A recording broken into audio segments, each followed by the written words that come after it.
Namaste Andi. Welcome. Good evening. Welcome to the 17th episode of the Samskruti talks, which are held on third Saturday of every month. Welcome to one and all. And I request now Debashish Garu to come and give a set of instructions to the guests. Thank you, ma'am. So, few instructions for everyone, all the esteemed guests here. We have QR codes which are kept at different places. Kindly scan these codes and fill your basic details in the Google form. This will help us in counting the number of attendees for this event. After the event, by tomorrow Sunday, another Google form will be sent, which you can give your, wherein you can give your feedback and mention your questions. We will send the answers to your questions by coordinating with the speaker. Also, one last but important, please keep your mobile phones in silent mode. We will now mention the names of all the esteemed guests present with us today. Kindly acknowledge your presence for the larger audience when we announce your name. Mr. I. Vishnudatta Raya, Director of Work Accounts, Government of Telangana, Finance Department. Mr. Rajiv Kumar, Student, TISS College. Mr. Tamalli Sahitya Kumar, Student, RSS. Mr. Srinivas Thatepalli, Senior Manager, Sonata Software. Dr. Nalam Sudhakar, Ex-Director, ICAR, TARI CRIDA Campus, Hyderabad. Mr. R.V. Rajakumar, former Director, IIT Bhubaneswar. Dr. P.V.S. Reddy, CPMG retired, Telangana, Department of Posts, Ministry of Communications. Mr. Narsimha Chari, former Districts and Session Judge. Mr. Bhaskara Pantula Mohan, former Acting President, National Company Law Tribunal. Mr. Shrikant Sinha, former CEO, Task. Mr. K. Devakar, Director, Technical Retired, BDL, Hyderabad. Dr. Y. Manohar, former Director, Vizag Steel Plant, and currently he is with MPL Pipes, Hyderabad. DVS Krishna, retired Senior Manager, Union Bank of India. Y. Dwarka Nath, retired Banker, Union Bank of India. P. Ravi Kumar, Director, Technical and Projects, retired, Hyderabad Metro Water Supply and Sewerage Board. Balu Nagaraj, Director, VCMC Private Limited. Mr. Barla Dilip Reddy, Director, PwC. Mr. Rajashekhar, Corporate Filmmaker, Duksha Media. Ms. Anuradha Bakaraju, Advocate.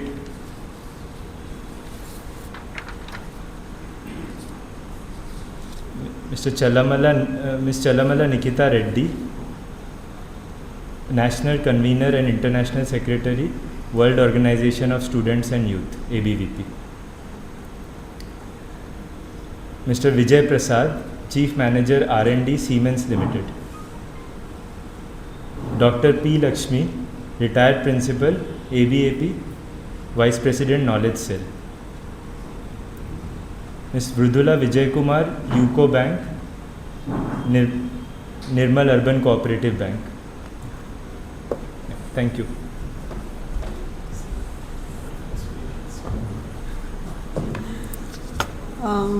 Thank you, Debashish. Let us start the evening program. First, welcoming of the dignitaries onto the dais. I welcome Dr. U.M. Chaudhary ji onto the dais. Sri Vishnu Datta Raya ji.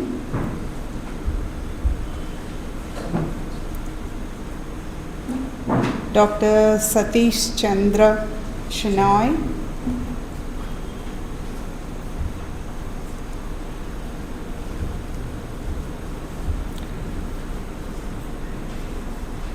Let's begin the program with Vande Mataram.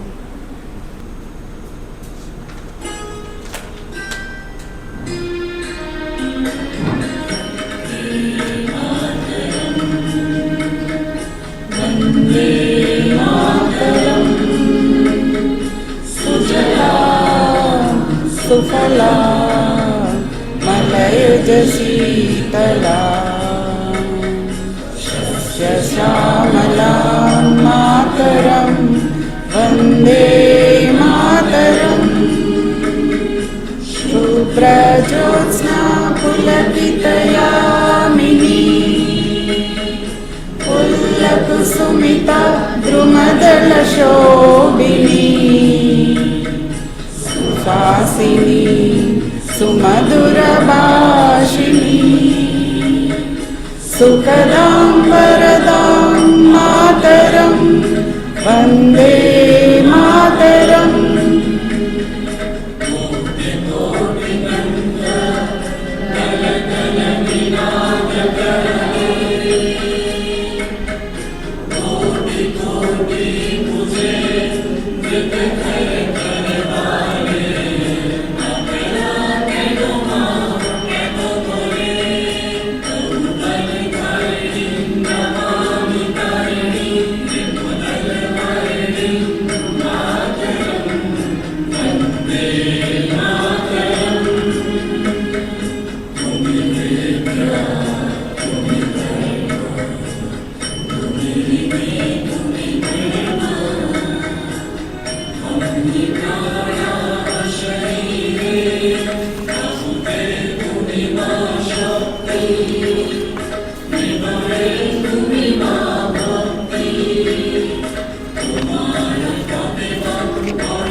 Welcome to the Governing Council members present here today.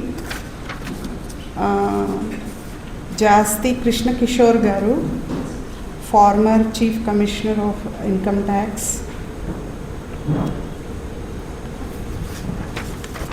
I would like to tell you a few words about Chaudhary Garu, our founder member. Dr. U.M. Chaudhary ji, Director, Samskruti Abhiyana Kendra, GC member of Samskruti Foundation, alumni of the IIT Bombay, worked as Additional General Manager, BHEL, R&D, and he was the Dean in the Aurora Group of Institutions. Welcome. Sri Indurti Vidya Vishnu Datta Rai Garu, welcome. He worked as Assistant Director in ISI, now called BIS. He joined AP government in Works Accounts Service and retired as Joint Retired as Director of Works Account Department in 2019. Now presently he is serving as Internal Audit Officer in Central University of Karnataka at Gulbarga. Welcome, sir.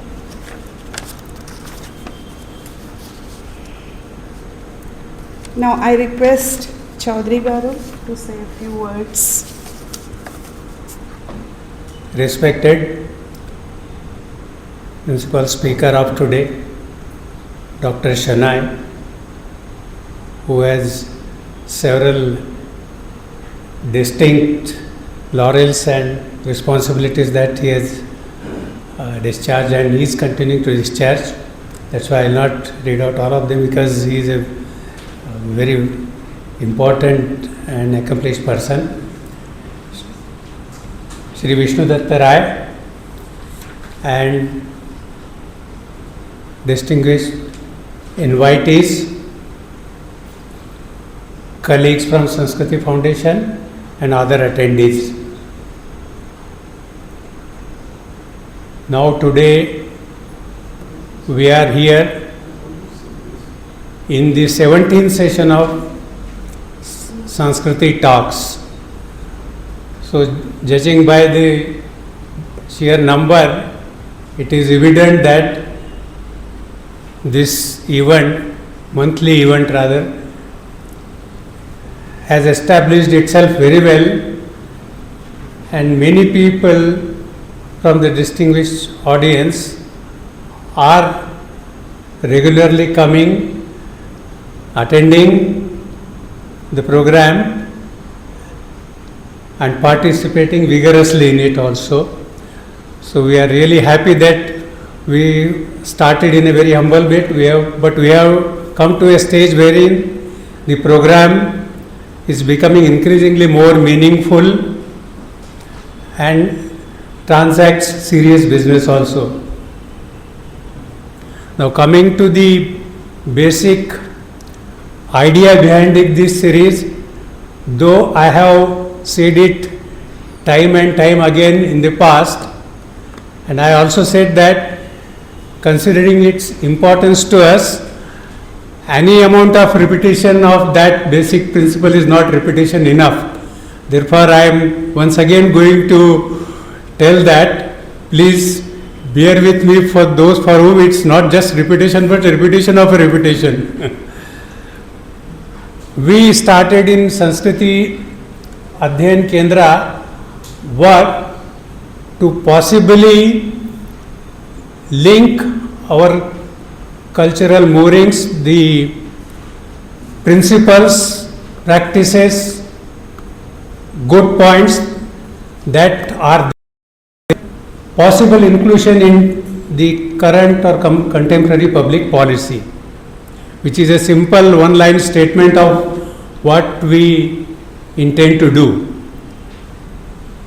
And this idea itself came up as an offshoot of two important events that happened in 2015 and 18.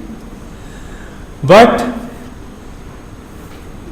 soon after those events, we realized that this is a very important, complex and a long time task.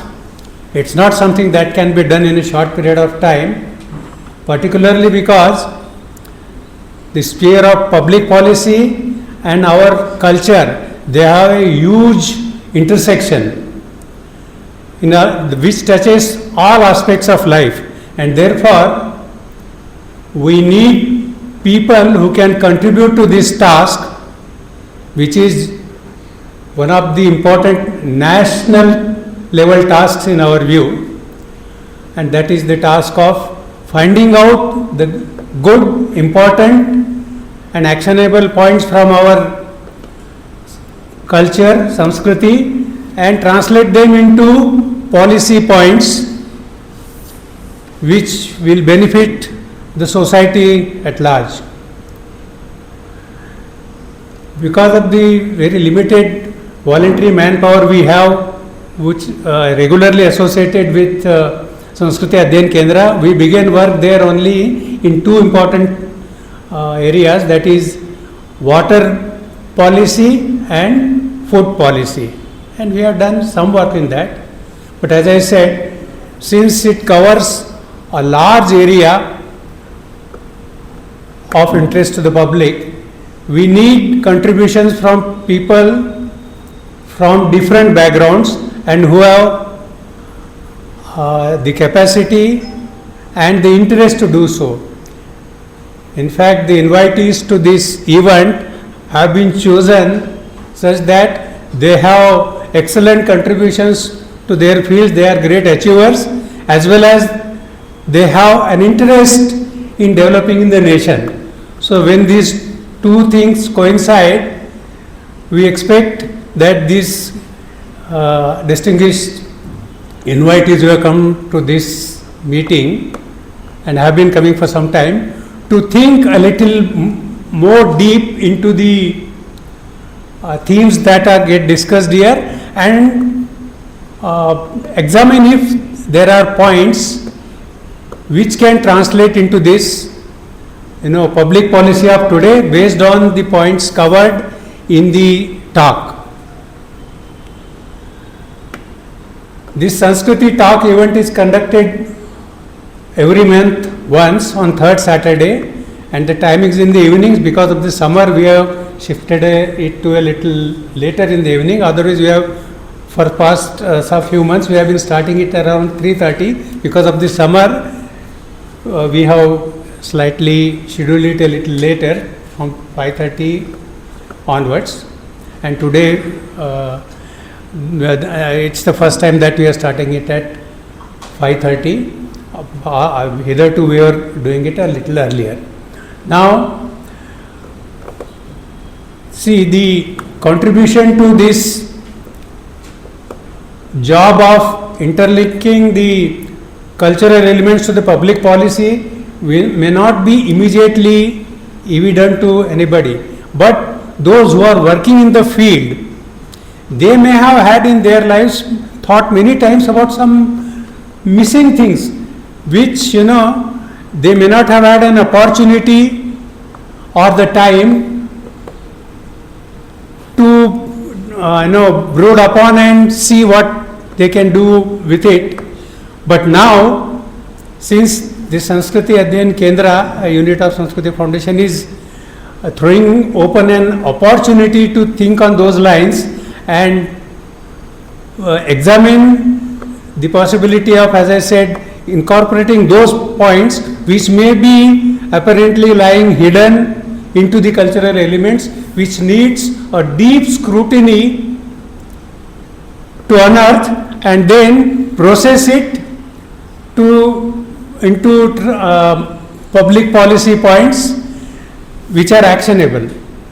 So this is an important task that cannot be done by ordinary people. Only people who have deep knowledge of public culture and some association or some experience or exposure to public policy related fields who can do it, and therefore the people invited are chosen from that perspective. So I will here itself once again make an appeal for all of you to please not forget the theme that is presented here after this, but keep on thinking about it, and whenever you come up with some idea which can be processed in the manner that I have just said, we have people from the public policy perspective also present here from Samskruti Adhyayan Kendra. We can interact with them. I think a list of those people will also be circulated to you at their numbers given, so that you can interact and see whether something can come out. Otherwise, in a normal talk, the theme is in the minds till the lecture lasts. Thereafter, slowly it is forgotten.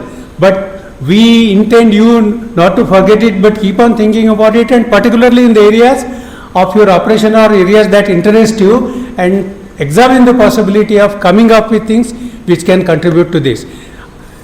Beyond that, I cannot say, because it can only be said by the people who are experts in public policy. We have 2 or 3 of them who are they are present here also, so we can interact with them.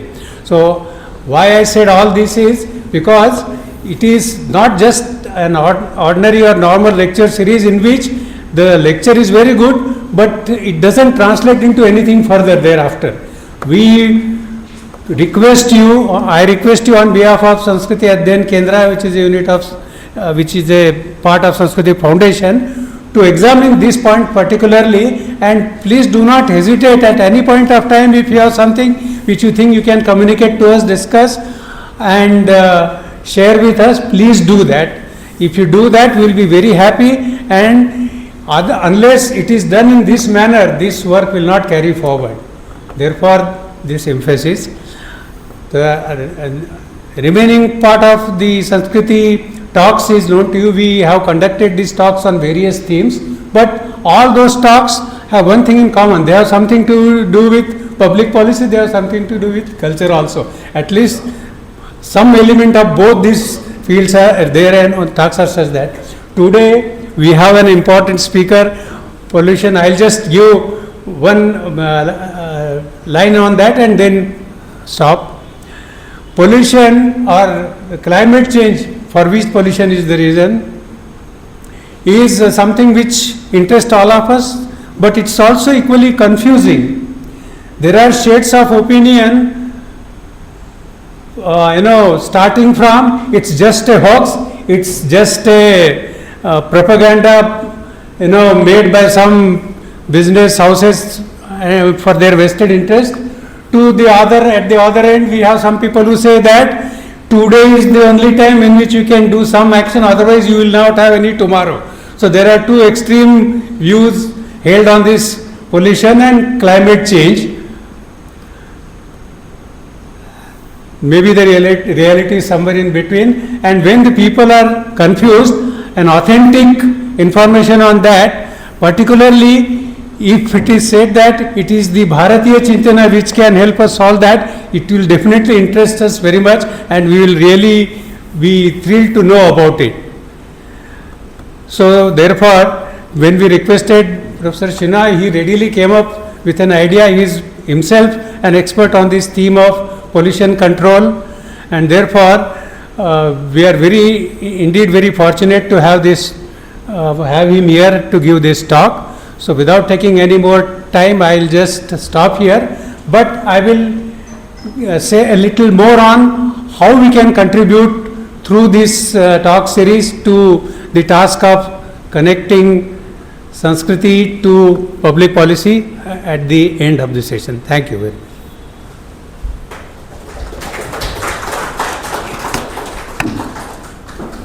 Thank you, Dr. Chaudhary ji. Now let me introduce our guest speaker for the evening. Dr. Sadanand Satish Chandra Shenoi is a distinguished ocean scientist and former director of the Indian National Center for Ocean Information Services.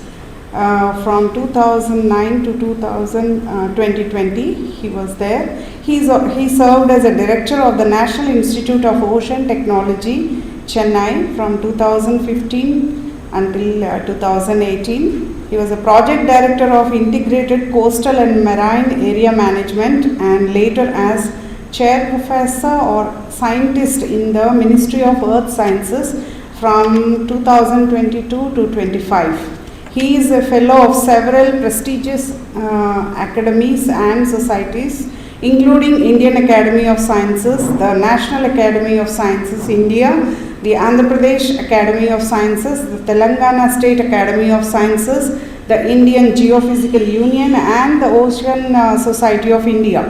Dr. Shenoi has received numerous accolades for his contributions to ocean science. The Indian Geophysical Union awarded him with Dr. H.N. Siddique Memorial Lecture Award, and the Amit University Chennai conferred upon him an honorary Doctor of Science in 2016. The Ministry of Earth Sciences, Government of India presented him with the National Award for Ocean Science and Technology. In 2025, he was honored with the Lakhimpet Singhania IIM Lucknow National Leadership Award in Science and Technology. He has played a key leadership roles internationally, serving as Vice Chair of the Intergovernmental Oceanographic Commission of UNESCO, Co-Chair of the International Indian Ocean Expedition 2, and Chair of the Indian Ocean Global Ocean Observing System. So I request now Dr. Satish Chandra Garu to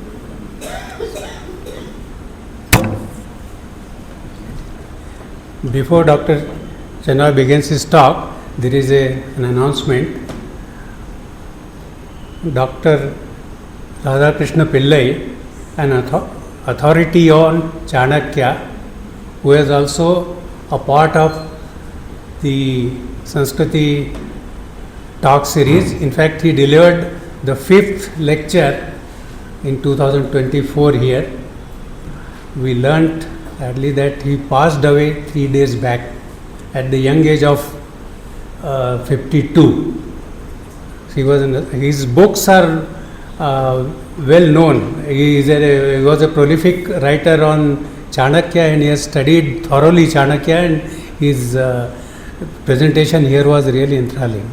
So, in the honor of Radhakrishna Pillai, we will just observe 1 minute silence, and then Dr. Shenoi will.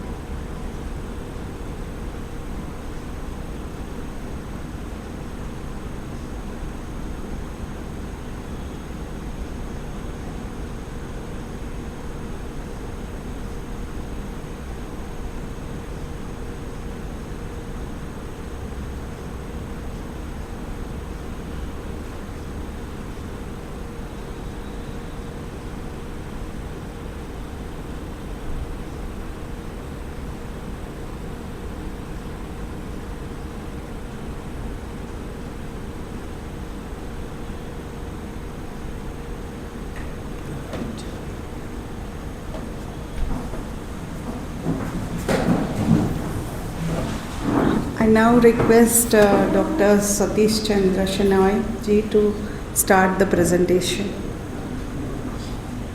Namaste. Let me first express my gratitude to Samskruti Foundation, Dr. Chaudhary ji, and all other Karyakartas of this foundation for providing me an opportunity to talk about on a topic which is now very much discussed in the society, at the government level, everywhere, and also we are going through that change which is going on right now. So I am thankful to Samskruti Foundation to allowing me to present some of my thoughts on this topic, so that we can, as Chaudhary ji has mentioned, we can also, all of us can think about what we can do to contain the climate change. So first I would like to analyze, of course I did not introduce what is climate change, I am not going to do that. But are we doing the right thing now? That is the question, because we all identified that climate change is happening, and we are victims of the climate change. Each of us are victims of the climate change, and we are undergoing that change, because we see that the climate has changed from our earlier days, and also the weather pattern has changed, because climate and weather are quite interactive, and things are changing very fast within our lifetime itself, in a short period of time. Of course, the earth has gone through large changes, but it has at a very slow pace, but things are now moving very fast. So are we on the correct track, or we have other ideas which we were practicing much earlier, and we somewhere we forgot all those things, and whether we can address these issues using our Bharatiya philosophy or Bharatiya thoughts, and can we suggest some remedies or a way forward to contain this. So the climate change, as we know that it is happening. So we know that the earth was formed about 4.2 billion years ago. It was a molten sphere, then it cooled down, then rocks formed and other things formed. And most important is the Homo sapiens came in existence about 75,000 to 10,000 years ago, and that is where the human being started appearing on this earth. And about 10,000 years ago, things more or less stabilized, and the agriculture and other activities of human beings started at that time. If you look at the history of the earth, which the scientists have gathered by analyzing the cores, by drilling the earth and then analyzing those core samples, it had undergone drastic changes. For example, the carbon dioxide in our atmosphere had gone up by thousands of ppm, and the temperature also had gone up. It was much more than the present conditions. It went up, then it went down. So we had this ice age, then the sea level rise. All these things have happened.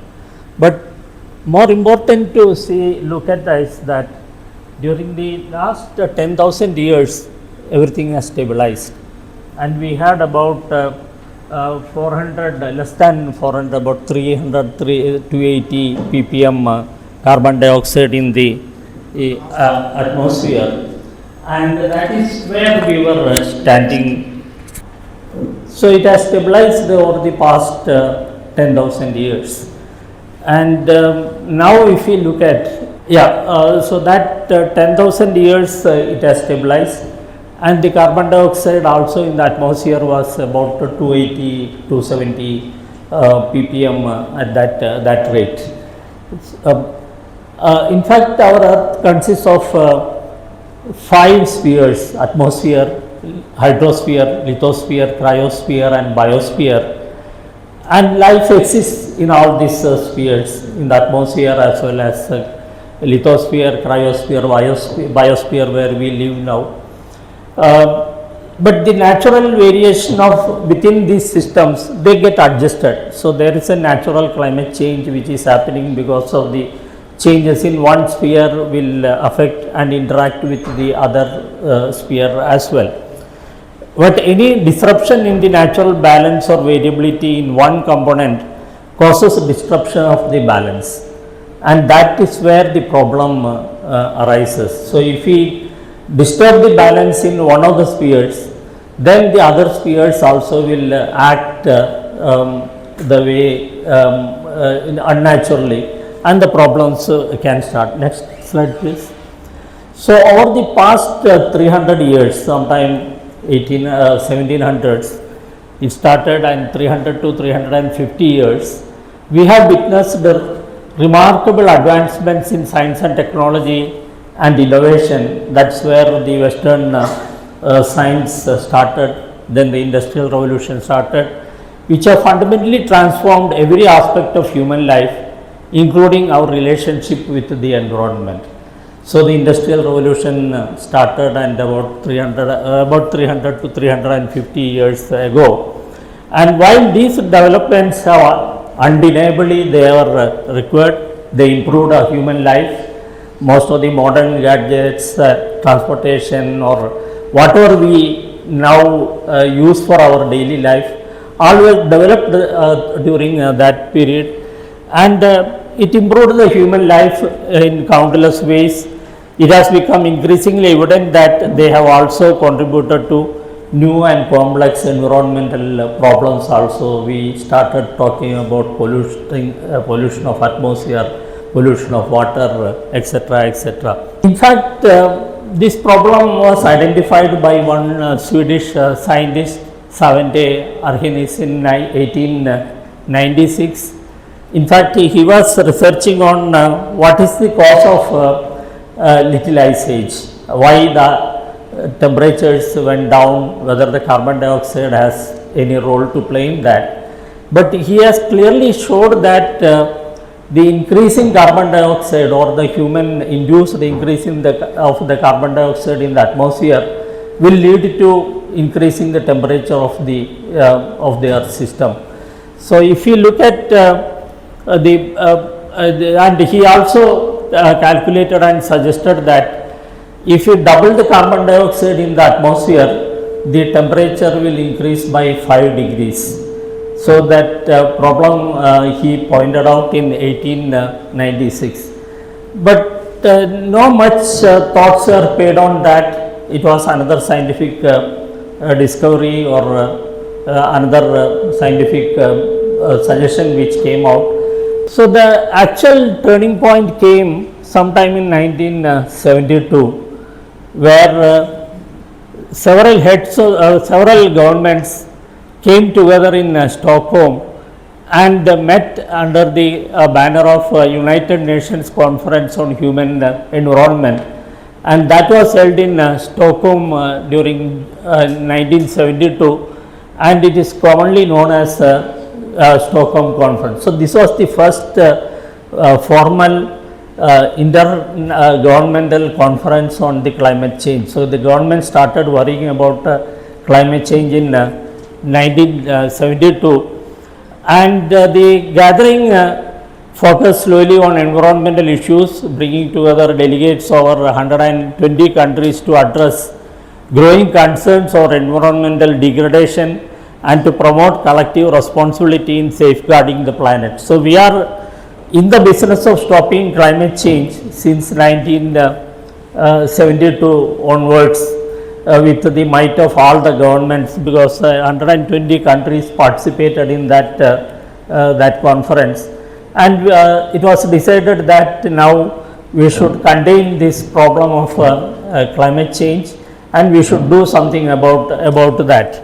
So the central theme of Stockholm Conference was only one Earth, so we should all behave together, and emphasizing the finite nature of Earth's resources and shared duty of all nations to protect the environment for current and future generations. And this conference ended up in establishing UNEP, that is United Nations Environment Program, which is now coordinating most of the environmental aspects in the United Nations.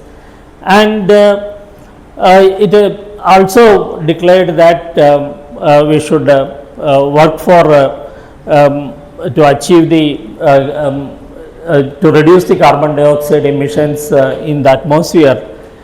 And again, after 1972 there was no much activity.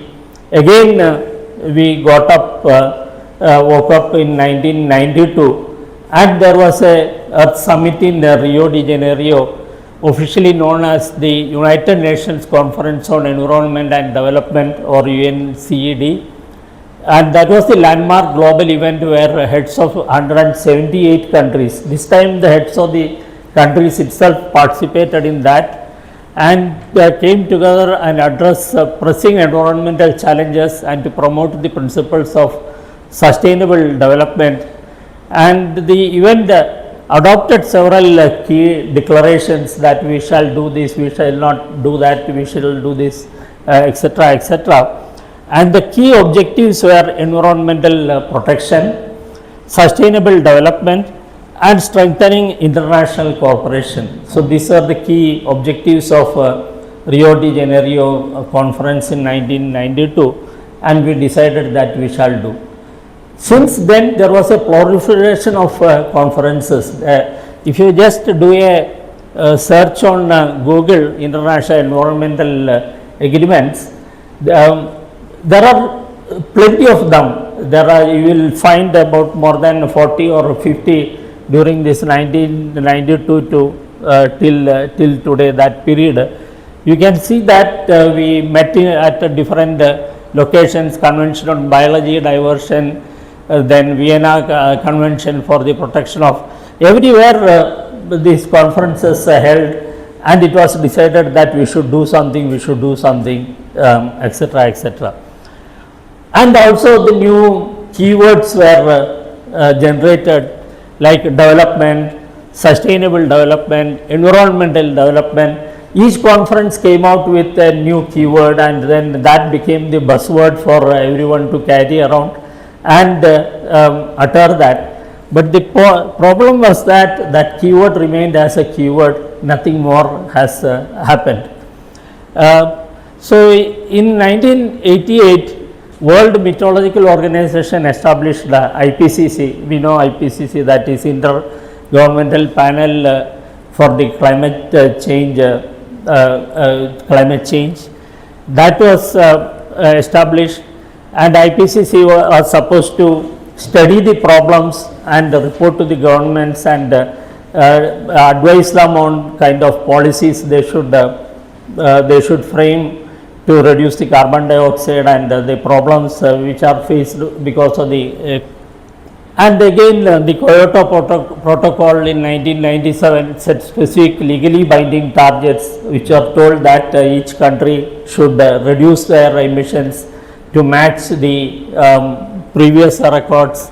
So these reductions set to an average 5% below 1990 levels during the first commitment period 2008 to 2012, and 18% below in 1990 levels in the second commitment period, etc., etc. So these kind of conferences, agreements, these are rampant which are going on, and we set these kind of records.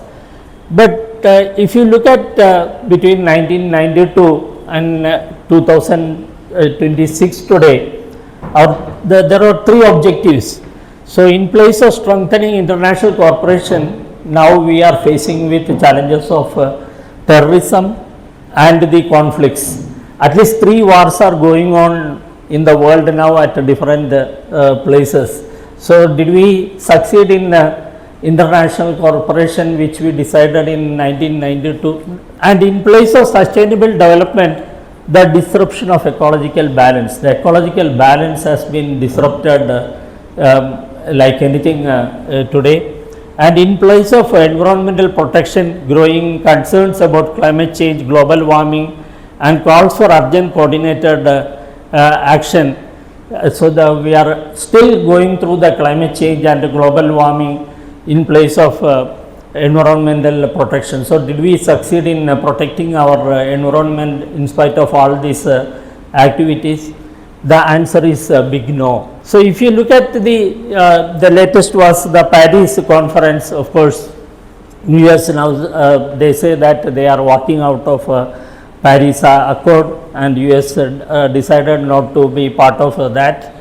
And the Paris Accord set up that we should limit the warming within 1.5 degrees by 2030 or so. We should not warm anymore. Whatever is heated, that is enough. We will limit that to the 1.5, and we will not warm further.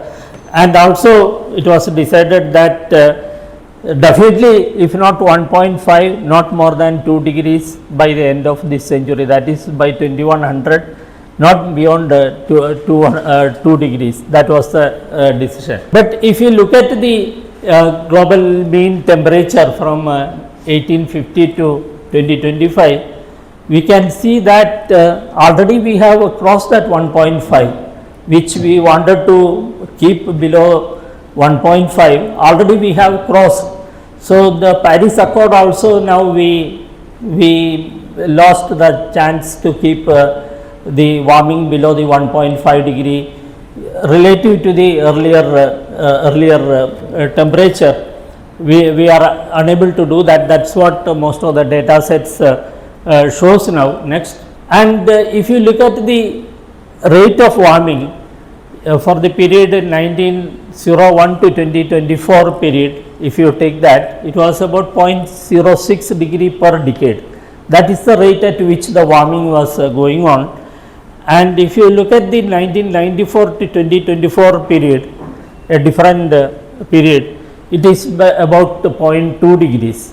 But this is not the story even now. Next, it is about 0.4 degrees. So we are not only warming, we are now vigorously warming. So the rate of increase also has increased from 0.06 degree per decade to 0.4 degree per decade. Maybe after some time we will warm per year 0.1 degree per year or 0.2 degree per year. So we are not only increasing the warming, we are also vigorously warming the entire Earth system now. So now it is about 0.4 degree per decade. That's the rate at which we are warming the Earth system. So what we achieved with all these conferences and all these decisions, did we achieve much? Yeah, if you look at the carbon dioxide levels increased by record by the WMO, it says that in 2024 it went beyond the record. So the Paris Agreement was in 2015, and which told that we will not emit much, we will start to reduce that, but the records are broken. So the Paris Agreement also has gone to the dustbin now. So in a way, maybe Trump is right. I don't want to be part of that. So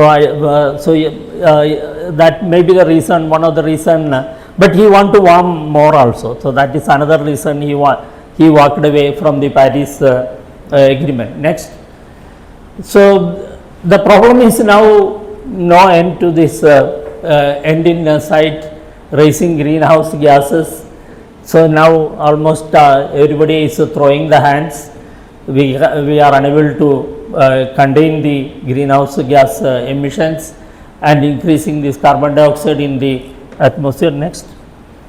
So the indicators of climate change 24, if you look at, the world has heated up by 1.46 degrees since pre-industrial times. The current rate of warming is an alarming 0.37 degree per decade. Since the global greenhouse gas emissions are drastically reduced, we still shoot towards catastrophic 2 degree warming earlier than 2100 now. So even before 2100 we are going to cross that 2 degrees.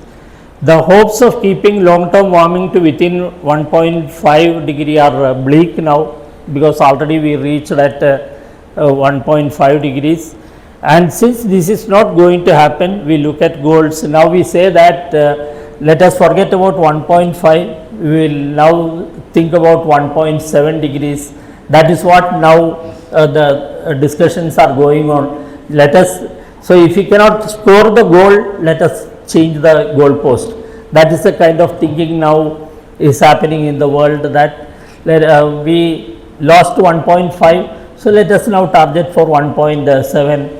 And maybe when we lose that, we will say that now 1.8 or 1.9, we will change the goalpost. So next. So even if you look at the AR6, that is Assessment Report 6 by IPCC, which was which gave all these numbers that existing at that time, and if you look at the numbers in 2024, none of them could be maintained in even that level. So these reports we are forming or preparing these reports, calling so many meetings, so many conferences, but in effect what we want to do is not happening. So every parameter has changed, and it has gone in an adverse way since AR6 report. It's now again AR7 is being prepared. Now the work is going on. So we will report again that this is what we have achieved. So that's the way things are going on now. Next. So and all these reports, we are not looked at how much carbon dioxide is even included in the atmospheric system by the wars. So recently there was some study when Israel-Gaza conflict happened, and even that conflict itself, they have calculated that the emissions added only by the war itself is more than 36 individual countries contributions, annual contribution by the Israel-Gaza conflict. Now after that, the Iran-US Israel conflict, that must have added much more to that. So these numbers, I don't know which number now we are dealing with. See, other IPCC number is mostly dealing with the industrial output by from the coal or electricity generation or transportation and those kind of things. And the other side, much more than that is emitted in the atmosphere by these wars itself. So we are so I am afraid now that 0.4 also we will next decade we will say that we warmed the last decade by 0.6 or 0.8 degrees, because this decade was full of wars which are happening. Not 3, actually, for Russia-Ukraine conflict also is going on that side. Maybe new ones are going to come again. So but these reports have not clearly taken care of these emissions because of the wars. So if we put that, then I think we will see that 1.7 also we may not be able to achieve in the near future. Next. So we are in the sort of changing the goalpost. If we cannot achieve, we will change that. We will say that now this is the next target. Next. So we are only in the process of actually we are destroying the earth, but we cannot say that, because the people say that could you kindly rephrase that in equivocal, inaccurate, vague, self-serving and roundabout terms that we can all understand. So that we can understand, so we should make reports in those terms and say that things are going well, when exactly the things are not going well at all. Next. So the issue is, are we, whether it is the right path we are following. So are we in the right path of attacking this climate change issue? Are we going to achieve that? So in this, in fact, what Dalai Lama, His Holiness Dalai Lama said is very interesting. We have bigger houses but smaller families, more convenience but less time. Nobody has time now. See, earlier in our earlier days, we had lot of time after school hours or after college hours. Still we had extra, but now even nursery children don't have time now. Nobody has time now. That is where we are reaching now. We have more degrees but less sense, more knowledge but less judgment, more experts but more problems, more medicines but less healthiness. We have medicine for everything now, but we have more problems also. Now each person on average has at least 3 or 4 problems than what it was earlier. So we have been to the moon and back, but have trouble crossing the street to meet the new neighbor.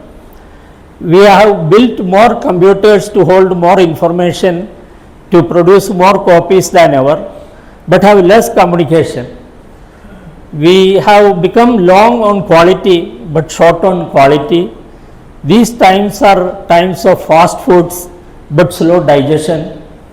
These are all words of His Holiness Dalai Lama.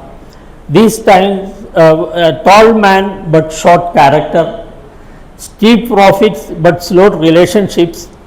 It is time when there is much in the window but nothing in the room. So that is where now I think what Dalai Lama has said, I think it's literally true that this is where we are standing now. Next slide, please. So the issue is, the questions are, is this real development? Is that what we want? Is that the development we want? Are we satisfied with the kind of development around us? So if the answers to the above questions are no, then when and where did we go wrong? That is the question we have to ask, and that's what I would like to ask in today's talk, that when and where did we go wrong? No doubt advancement and development are taking place, but not everything appears as positive as it seems. Air, water pollution, land degradation, calamities, etc. are growing alarmingly. This suggests that there are fundamental flaws. So, there are something fundamentally wrong, and perhaps in our basic thinking and in the way we perceive the world and ourselves.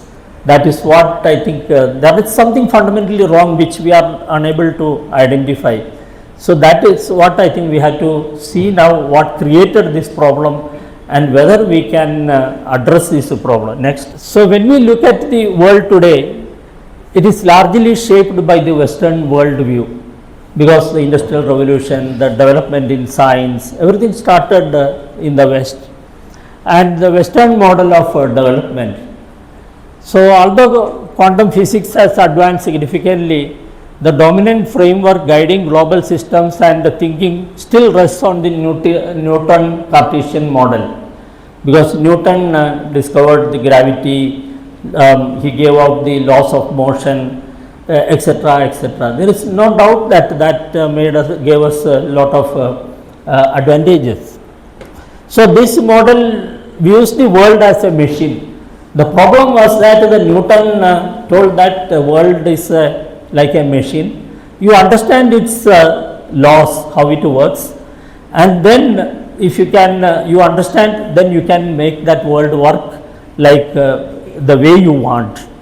So, that gave us a feeling that this world we can shape ourselves if we understand the laws of this world and this machine like. And the underlying idea is understand the mechanism and you can conquer the nature. So, as a result, humanity has been channeling its efforts and energy into trying to dominate nature rather than coexist harmoniously. Because if we understand that, then I can control that. I can, now people talk about weather modification. I would like to modify the weather, etc., etc. Because I understand how the clouds are forming, how the rains will happen. So, why don't I do that? But I don't know what will happen after that. So, that is how humanity has started thinking. Next slide, please. And the Newtonian Cartesian model, coupled with the struggle for development, became the dominant worldview, because you have to struggle, then only you can develop. That has become the human thinking. So, it promoted the idea that without struggle there is no progress, and depending on the context, this struggle translates to conflict, competition, strife or friction, whatever it is. And this line of thinking also laid the foundation for Darwin's theory of evolution. What Darwin theory says, it says that whoever has the strength, he will conquer and he will only exist. So, that is what actually Trump is doing now, because he has strength, he is conquering. So, what is wrong in that? So, that is the way the human race started thinking, that if I am strong, I can put down the other person and I can dominate him, I can conquer him. So, the Darwin's theory of evolution, particularly the concept of the struggle for existence and the survival of the fittest. So, I need not bother about, because I have the strength, I can overpower the other one. I am the king when I have the strength here. The third idea, whether we can term it as a principle, doctrine, tenet, maxim or axiom, whatever it is, satisfying the desires achieves happiness. I should have the latest iPhone, I am happy. That is what I think. But then again another model comes, I am again unhappy, so I have to get that. Or a new car model comes, I should have that, then I am happy. Then another car comes, I am unhappy always. So, my unhappiness never goes. I hope you will remember the story of Yati. I remember reading that in my college days through V.S. Khandelkar's novel, the Yati. There is no limit for desire of the human being. So as you satisfy the desire increases. That's what Yayadi's story tells us. So as people pursued happiness through desires grew exponentially in the world. To satisfy them, the world demanded more production, more energy, more resources, and continuous development of technology, which has become the definition future of modern civilized life. So if you don't develop, you are not civilized. You are not considered as civilized, because that's why we say that tribes, they are not civilized. We only are civilized because we created all the problems and we think that we are civilized. And also we will categorize music even. Shastriya Sangeet, and other one is what? If it is Shastriya, then other Sangeet is what? Ashastriya. We say that folklore. That's what we say. Actually, I think 2 years or 3 years ago, Nachi Amma got the Padma Shri, one of the best singer. And some journalist asked the Nachi Amma, how you learned this music, how you which gharana you formed the part, who taught you? She told, I never learned anywhere. I heard these songs of the birds in this my village. I heard the songs of the flowers, and from there my music came. So, but for us it is not Shastriya Sangeet, isn't it? Shastriya Sangeet becomes only if you learn from somebody, otherwise it is not. So like that we categorize that we are civilized because we develop, we control, and we overpower. So we are civilized, and those who are living without doing that, they are uncivilized. That is what our definition is now. So that became the defining feature of modern civilized life. So we should have more desire, we should produce more.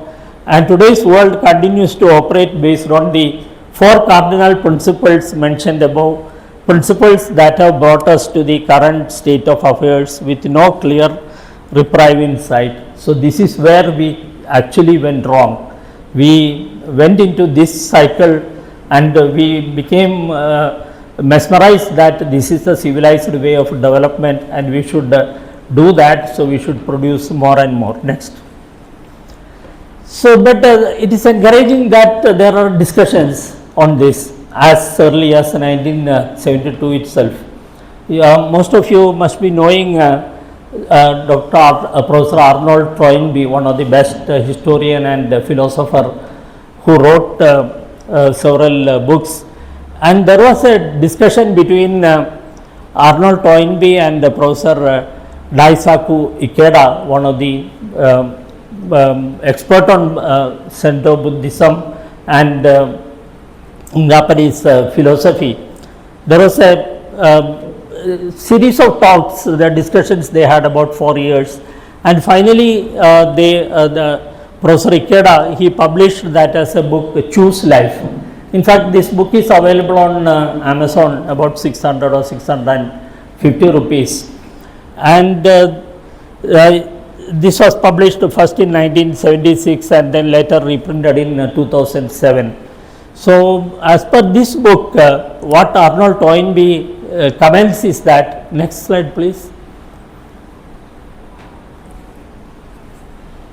So he says that the revolutionary concept of Judaic monotheism paved the way for a deliberate and wholesale violation of the environment, an act that is deeply consequential and inseparable from humanity's broader ecological impact. If you look at the Old Testament, which says that first day God created the earth, second day he segregated ocean and water, third day he created the forest and other trees and all those things, and etc., and then seventh day, sixth day God told the human being, he created Adam and Hawa, and then he told that I created this all for your comfort, and now it is at your disposal, you enjoy this world as you wish. That is what actually he cites from chapter 1 verses 26-30 of the book of Genesis, where God placed the whole of his non-human creation at the disposal of his human creatures to exploit in any way that they might choose. That is what it was told, and that went into the human thinking that we can, the whole earth is for our consumption and we can consume. So Toynbee further observes that the effect of this revolutionary doctrine was to disrupt the balance between man and his environment. Man was divorced from his natural environment, which was divested of its former aura of divinity. Man was licensed to exploit an environment that was longer sacrosanct. So this was the philosophy which went into the human thinking. But this philosophy, in fact, Daisuke Ikeda asked Toynbee, this philosophy is much old. It is much older than Jesus Christ, more than 2000 years old. Next slide, please. But this problem started only 300 years ago. So how it will match? How you are right in telling that? Then Ikeda's question, Toynbee explains that yes, that is true. The Judaic monotheism, which started about 9 BC, much before Jesus Christ, but the idea was there that we should exploit the earth, we should exploit the nature, but man didn't have that power that time. This power came because of the developments in the science and technology and the industrial development, which happened about 300 years ago. So that time onwards there is no stoppage, and this exploitation of the environment and the earth is going on since that time onwards. That's what Toynbee explained. Next. And to further, Toynbee states that in order to save mankind from the consequence of technology inspired by greed, I believe that we need worldwide cooperation among the adherents of all religions. He used the word religions in broader sense, and philosophies. I hope that the Eastern religions, Hinduism, Buddhism, Shintoism, etc., and philosophies will take the initiative in this. The adherents of Judaic religions are handicapped by their paralyzing tradition of exclusiveness and intolerance, which is part of the nemesis of their monotheism. So that is what he comments. Next. And even in the recent times, you must be remembering that Al Gore was given the Nobel Prize, and he also says that we have been on the wrong path for the past 300 years, and we must look to the east for guidance. So people started realizing that there is no solution in the thinking what it created in the West, and now we have to look at the east for the solutions. Next slide, please. At this juncture, let us look at what we can look in our ancient Indian Bharatiya vision of worldview. In fact, our worldview was that according to our worldview, the diversity observed in the world is superficial. At the fundamental level, there exists only one ultimate reality which manifests in multiple forms.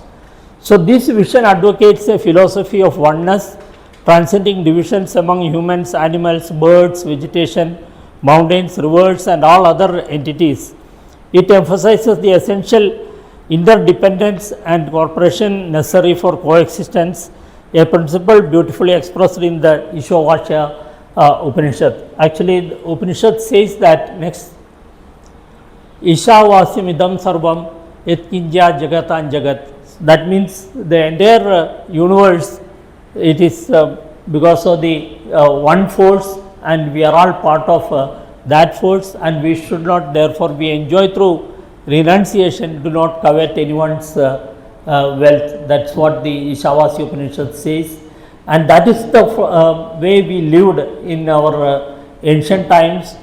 For us, mountain, river, or forest, everything was divine and part of our system itself. It was not different from us, it was part of us itself. So, a natural question that arises is whether the kind of development we see around us can be achieved through philosophy that advocates the oneness of the universe and emphasizes cooperation and coexistence as fundamental principles. So, the question is, if we follow Ishavasya Upanishad and we say that nature also is part of me, I am part of the nature, and I should not destroy the nature, and I should also develop, is it possible? So, the answer, the common reaction will be yes, the philosophy sounds noble, it is good, it is, but tomorrow I have to dig some more to get more wealth, create more energy. But in the pursuit of rapid growth, higher GDP and large scale development, which demand significant resources. So, if we do not do that, we cannot get this, and we will not be able to progress or develop. It seems impossible to achieve progress by shifting to that. So, this is what I think each of us will think. But at this juncture, I would like you to look at the report which was generated a few years ago. So, at the request of OECD, that OECD is Organization for Economic Cooperation and Development, they requested one of the best economists existing at that time in the world, Professor Agnes Madison. He prepared a comprehensive report on global GDP over the past 1000 years, from first century onwards to the 1000 to 2000, 1000 years he prepared this report, and that report was finally published as the Millennium History of the World Economy. And if you look at it's a beautiful report actually. It is, if you want to buy, it is a little expensive, about 2000 rupees or something, but I could find a copy on the internet somewhere and I could download that. It is a beautiful report which gives the details of each of the country's economy, in which Indian economy also has been analyzed for the past 1000 years. So, the work examines the growth and performance of various economies, quantifies long-term trends and identifies the key drivers of economic transformation. It highlights a major shift in global economic power, particularly how Western Europe and its offshoots surpassed Asia and Africa in wealth and productivity over the last millennium. During that last 1000 years, how this economy has shifted towards West, that is what he answers. So, in that report, next, actually he says that in sometime approximately India's share of global GDP was 32% around 1000 AD.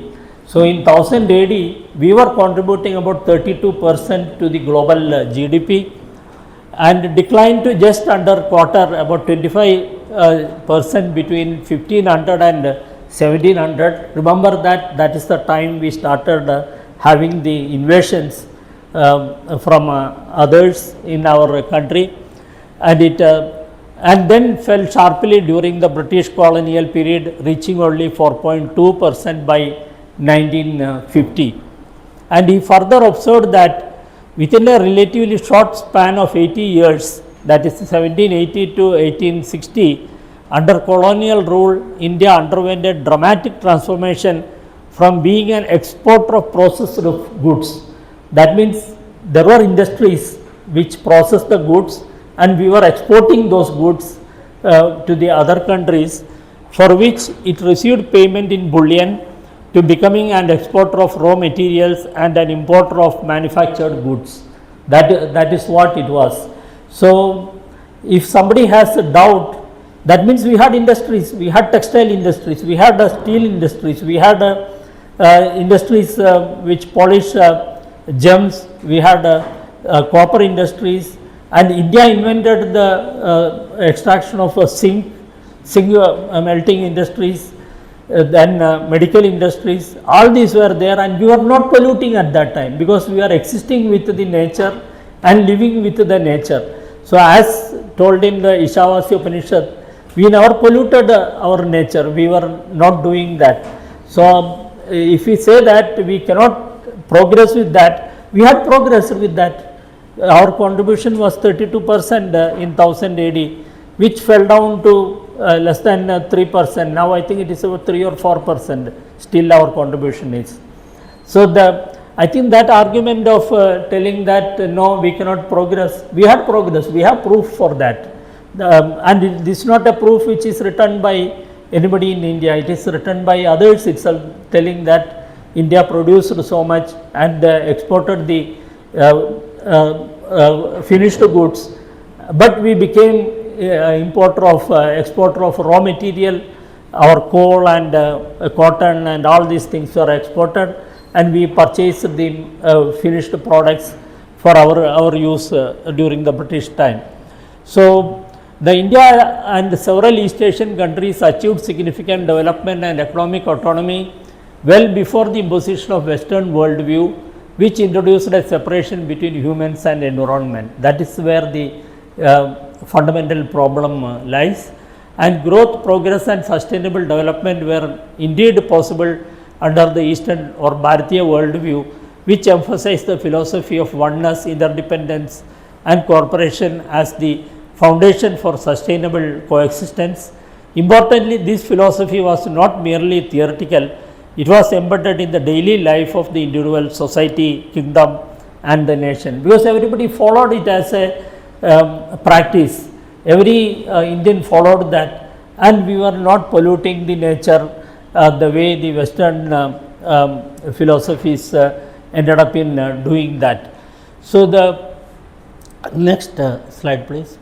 So for human progress, development, economic autonomy are essential, but they must not come at a cost separating humans from the environment. True growth, progress and sustainable development are possible only through interdependence and cooperation. Unless we accept that, we will not be able to change the problem of climate change at all. If sustainable development is our goal, then sustainable consumption must be our path. And we are not discussing in any of these conferences what should be the sustainable consumption. We always talk about sustainable development, but sustainable consumption is not discussed at all. I think the India should push this idea that we should talk about sustainable consumption and control ourselves within that limit for the consumption itself. So therefore, to achieve the goal of sustainable development, sustainable consumption must be our character, not merely a policy. Again, it should not be a policy, because as we were all taught in the schools, honesty is the best policy. But later I realized that this is a foolish thing actually, because policy means I can change that. Tomorrow the government can come out with a new education policy or new defense policy. Policy is not a permanent thing, but character is permanent. So actually the honesty should be the character, because we all studied, that is what our politicians are also practicing. They say that the policy is honesty now, but policy changes, that is all. So why we are blaming them? They change the policy that no more honesty is required, that is all it is. So similarly, merely by telling that the sustainable consumption is the policy, it is not going to work. It should be the character of the nation, character of the people, and we should promote that character in our society, that we should have a sustainable consumption. Next. So for the first time in the human history, our greatest achievements and our worst fears are being born from the same source, that is scientific advances, and that places an unprecedented responsibility on us. It is with great conviction we can say humanity has reached a moment unlike ever before, a point where our power to share the future has outpaced our certainty about the consequences. We are living in an age where we can edit genes, teach machines to think, and yet remain uncertain about our habitability of our own planet. That is where we are now. So this may therefore be the most defining period in human history, when human integrity has ever been greater and human responsibility has ever have been heavier. So that is where we are. So what we do then? So, we will put our heads down in the sand of academic excellence and we do not do anything. Do not we have this responsibility? Next. So, to deliver the nation a society that is, it is our responsibility to deliver a competent and confident society, reasonable and rational, ambitious and ethical. It should not only be ambitious, it should be ethical as well. So, we have to shape our society in these three things. For that, we have to adopt our regions, educate, spread the message of oneness, interconnectedness and city to coexist and cooperate. Train 10 persons. So, those 10 persons will train the next 10. So, like that we can multiply. Then only the intellectuals will become a socially responsible citizenry and driver of change, otherwise no. In fact, if you look at the politician, he has only 5-year time scale. He looks at a 5-year time scale, and bureaucrat 2 years, after that he shifted from one department to another. So, he do not look beyond 2 years, and only academia intellectuals, they have to take the long term view and they have to deliver to the society what a responsible society should be and try to shape that society in those terms. Next. So, why climate change matters for India? So, India is a highly exposed due to, of course, the climate change is a global issue, but the local realities are many, and for us we are exposed to due to geography, population and development patterns.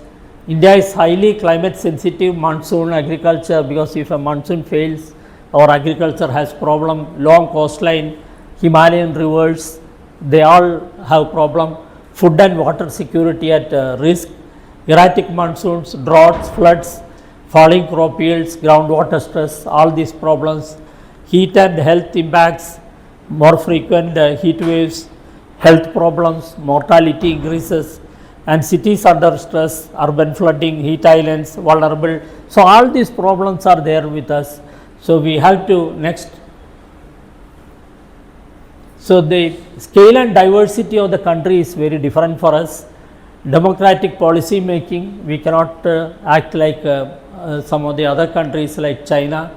Behavioral choices at household and community levels. Local solutions are often most effective, we should identify that. And climate literacy in schools and colleges has to be done from the primary schools onwards. Use of regional languages and relatable examples. If we can use examples from that locality itself, that is more appealing than quoting from Cambridge or Oxford, and addressing misinformation, emphasizing solutions. So, through this public engagement, we should make it informed and active participation of citizens, dialogue between science, policy and society, valuing local knowledge alongside scientific evidence. We cannot just throw away local knowledge, telling that this has no science. We do not understand that science, that is the problem, not that it do not have any science in that. So, we have to act individually as well as institutionally, media, scientists, etc. Energy and water conservation, individually we can adopt. Sustainable transport, waste reduction and segregation. So, these are all can be done by an individual, and institutions can do some of the things. So, together with institutions and individuals, that is the only solution with which we can progress. Next slide please. I am going little faster. So, the purpose of science is to uncover the fundamental laws that govern the universe using logic and evidence. As scientists, we explore the rules of nature and we must also abide by them. It is not that we only tell the others the rules. And science has brought humanity unprecedented security and progress, but unhappiness and dissatisfaction have grown largely due to an unbridled greed for power and wealth, often pursued without due diligence and competence or ethics, and through dubious or unethical means. Ultimately, education must serve as the mental training, a moral compass that guides individuals and society to be responsible, reasonable, respectful, and they are also logical and ethical. So, I think our education system we had to recast. Actually, as Dr. Mashelkar has told, rather than right to education, we should have the right education and right way of education. That is more important than right to education as we follow now. Next. So, the goal is to achieve national resistance and build a strong, this I just recall the Pancha Parivartan or the 5-point behavior and social transformation program introduced by Rashtriya Swayamsevak Sangh. The goal is to achieve national renaissance and build stronger self-reliant India by 2047, because RSS believes in creating the awareness from the individuals rather than making the rule or issuing the fatwa and asking everybody to follow that. So, the first is social harmony, Sarvajanik Samarasata, then family awakening, Kudumba Prabodhan, environmental protection. This has to be done at the individual level, Paryavaran Sanskaran, and selfhood, that is Swa or Swadeshi feeling, and civic duties, Nagarik Kartavyara. This all should be done at the individual level, and RSS believes and strives to build this character in the individuals so that we can achieve a well protected Paryavaran or environment. So, education should be a lifelong process of self-realization and character formation aimed at unfolding the full potential of the individual in harmony with the truth, society and nature. It is not merely the accumulation of information or vocational training, but a transformative journey toward wisdom, ethical living and inner freedom. We need education system that is not confined to schools and colleges alone. It must also include social service organizations, homes and every sphere of life, one that can spark true revolution. Unless we change our system itself, we will not be able to sustain this world itself. Next. So, the evidence is clear and the time for action is now. Next. So, unless we do that, there are several tipping points which has been identified, and they are all tipping point means once they tip in that direction, we cannot reverse that in the near future. So, we are at the verge of some of those tipping points now, and already we have undergone 5 extinctions in this world, and are we looking at another extinction soon or later? So, that the question which it should alert us. Next. So, as one of the quote from Albert Einstein, he says that we cannot solve our problems with the same thinking we used when we created them. So, the Western worldview which created this problem, and if we get stuck in that again, I do not think we will be able to come out. So, can we overcome climate change with the same thinking that created it? That is the question now. So, we had to come out of that thinking and look at the problem in a different way, and that different way is nothing but the Indian way of looking at the universe and the nature. Next. So, I am greatly benefited and motivated by the thought-provoking talks by Sri Suresh Soniji, who was Karyavah of RSS some time back, and now he is a freelance thinker and speaker on topics like Bharatiya Darshan, National Vision, Vigyan, Vedic knowledge, education, etc. So, some of these thoughts came from listening to his thoughts. I have greatly benefited with that. Next. So, thank you for your kind attention.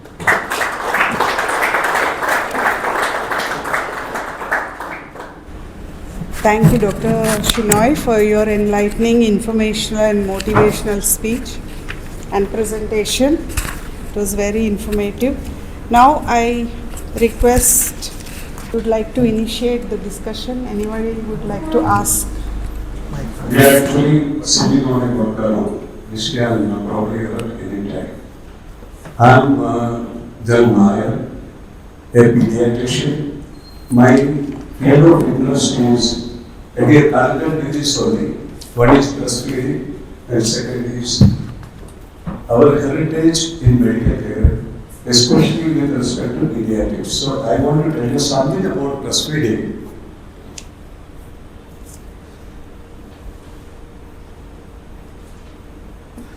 See, 4 years back, I had the opportunity to speak about economics of breast milk in a national conference. You will be surprised. Nobody calculates the revenue from breast milk as part of the GDP. Our data collection is very poor, but it has been seen that in Norway, the actual cost of breast milk produced exceeds $1 billion US. In Australia, it exceeds $3 billion US.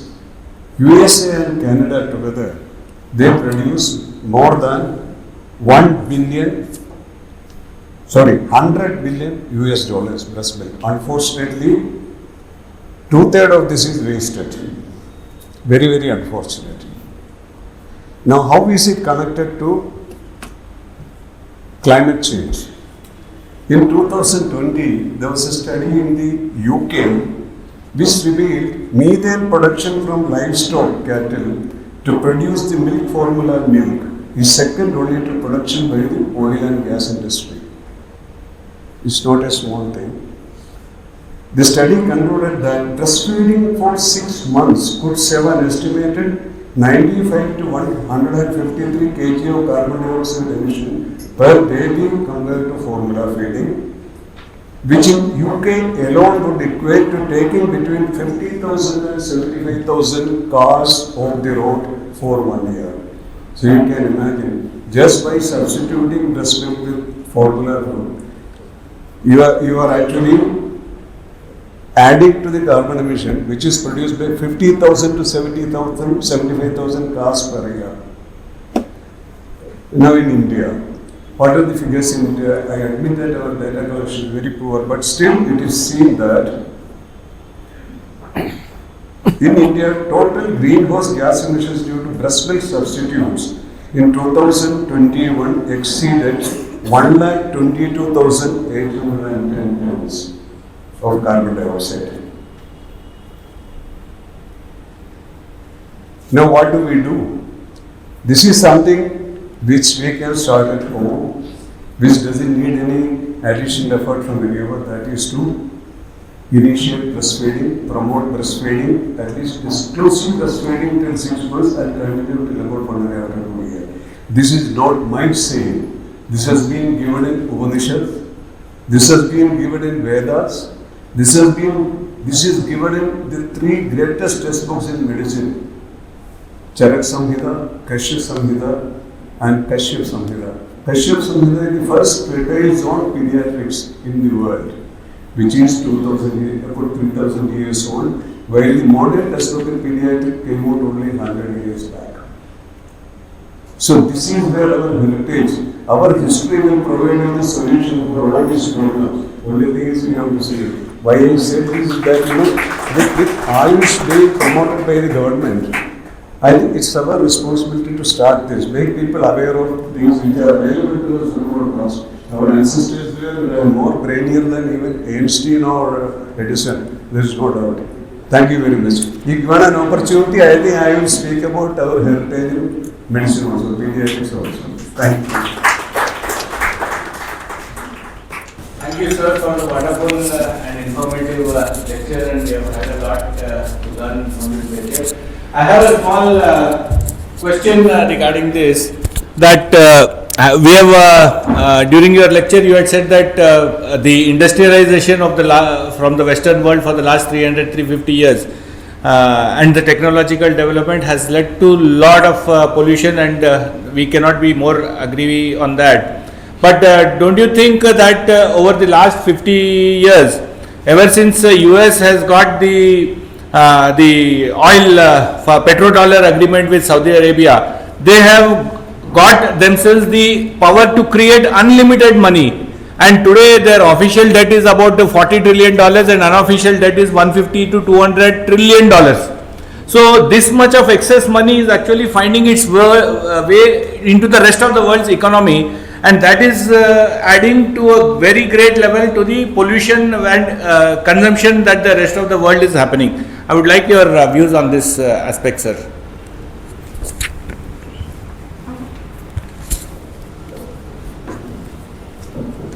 Yeah, what you tell is right, but the first principle it started was the stronger is the might. So US created that strength themselves by making petrodollar acceptable to Saudi Arabia and other countries, and now they are controlling. In fact, this war is only because of that. The US has that power, otherwise there is nothing with the US. So that created that problem. So that the problem came because of our thinking, the human thinking went that fittest of the survival. So whoever is fittest, he will survive, otherwise no.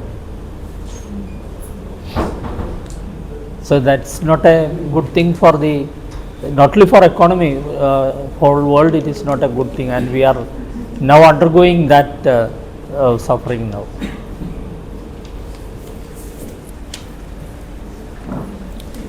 So in that line, sir, in that further to the adding to the same question, the recent announcements of the Prime Minister to reduce your consumption of foreign exchange goods like oil and transportation, foreign tools, gold, all these imports, it might lead to a little bit of conservation and reduce the pollution to some extent.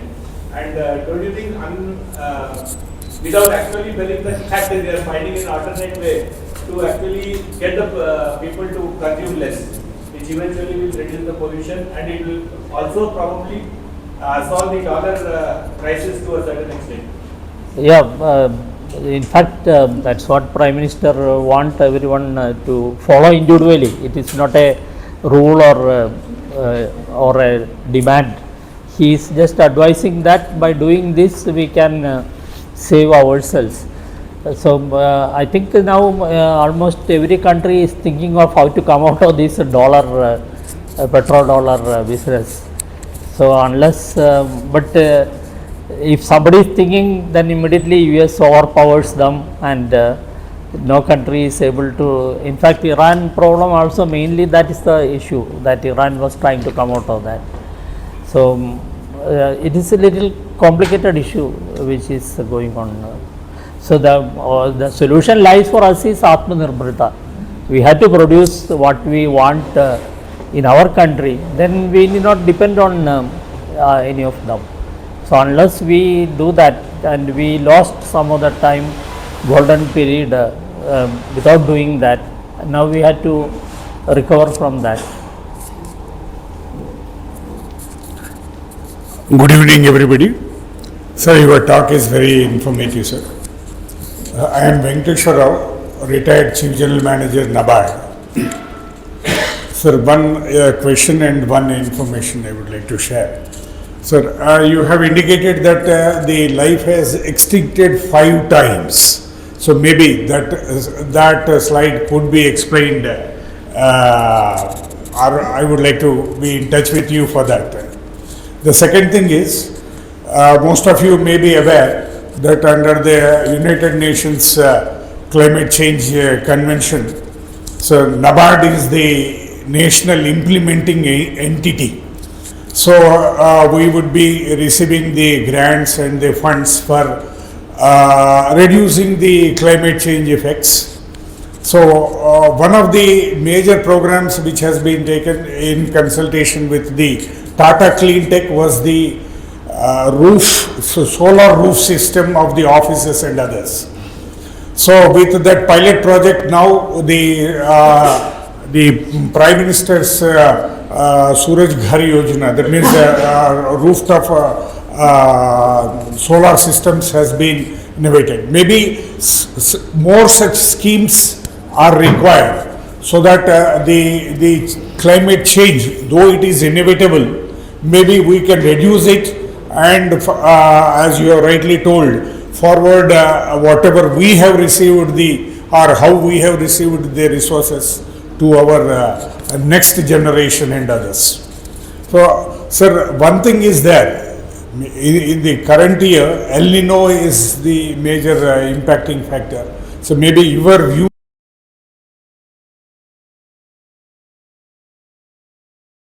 That also I request you to kindly explain. Thank you, sir. Yeah, that slide which showed there were 5 extinctions in the world earlier. That they were recorded actually, and I can give you more details on that. So, because of this climate change, whether we make the because those tipping points and all those are shown, and then it becomes inhabitable. Our Earth becomes inhabitable, and no life can be sustained because increase in the carbon dioxide. It becomes intolerably warmer, like some of the other planets where the life cannot exist. So, are we going in that direction? So, that is the question for another. I don't see the possibility of extinction in next 100 or 200 or 300 years, maybe more than that, but at least for the future generations. And the second question is that whether El Nino, as you know that El Nino is a natural phenomenon which makes the eastern Pacific warmer. Normally the eastern side of the Pacific, every ocean for example, the eastern sides are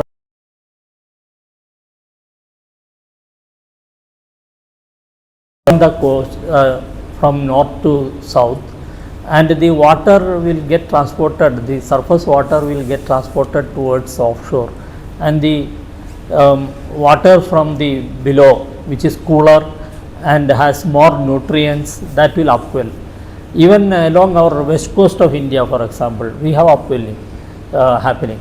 So, every ocean has this. So, and that sustains, that upwelling sustains the fisheries of Peru and those South American countries where this is happening, and their economy depends on that.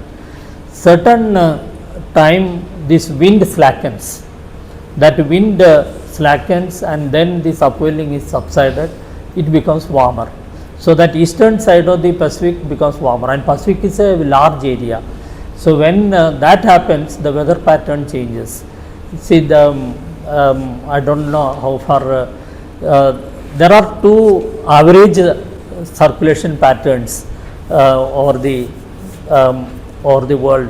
One is called Walker cell, which is east to west circulation. That is where it is warmer, the air goes up and it subsides on the cooler part. So, it is a circulation which is happening, and there is a Hartley circulation which is north to south. So, both these are playing a role in every weather pattern. I am just telling the average picture. So, this circulation shifts because it becomes warmer in the eastern side of the Pacific and cooler on the other side. So, over the India, we are on the western part of the Pacific, where instead of convection to happen during the monsoon, where we should have more convection and more rains.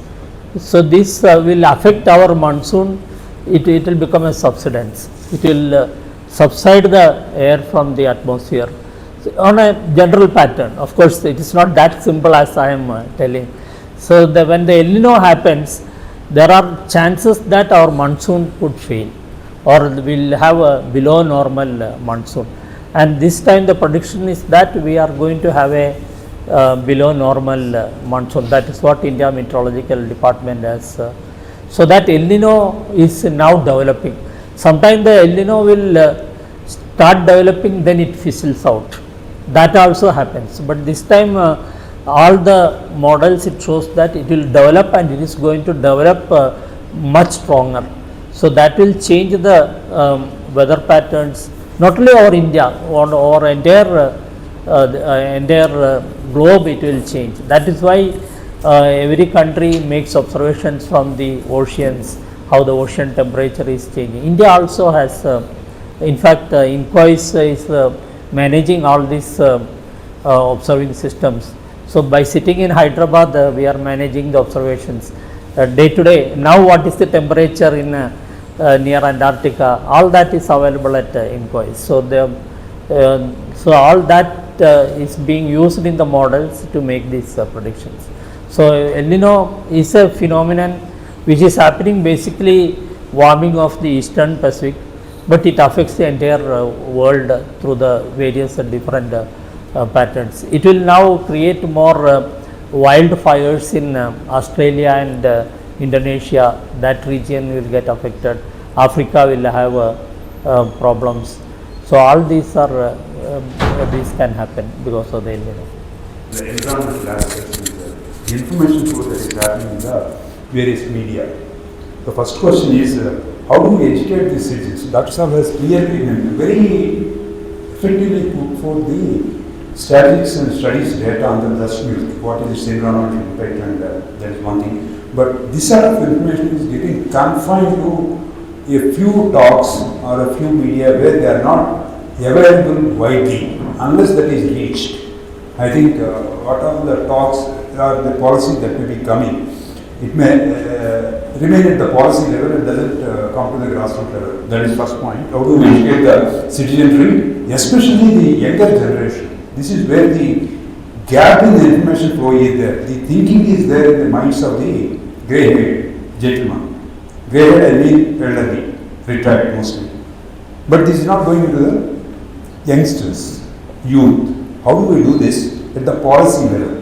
And can I curtail the advertisement? If you see some of the advertisements, say the Mange Mall.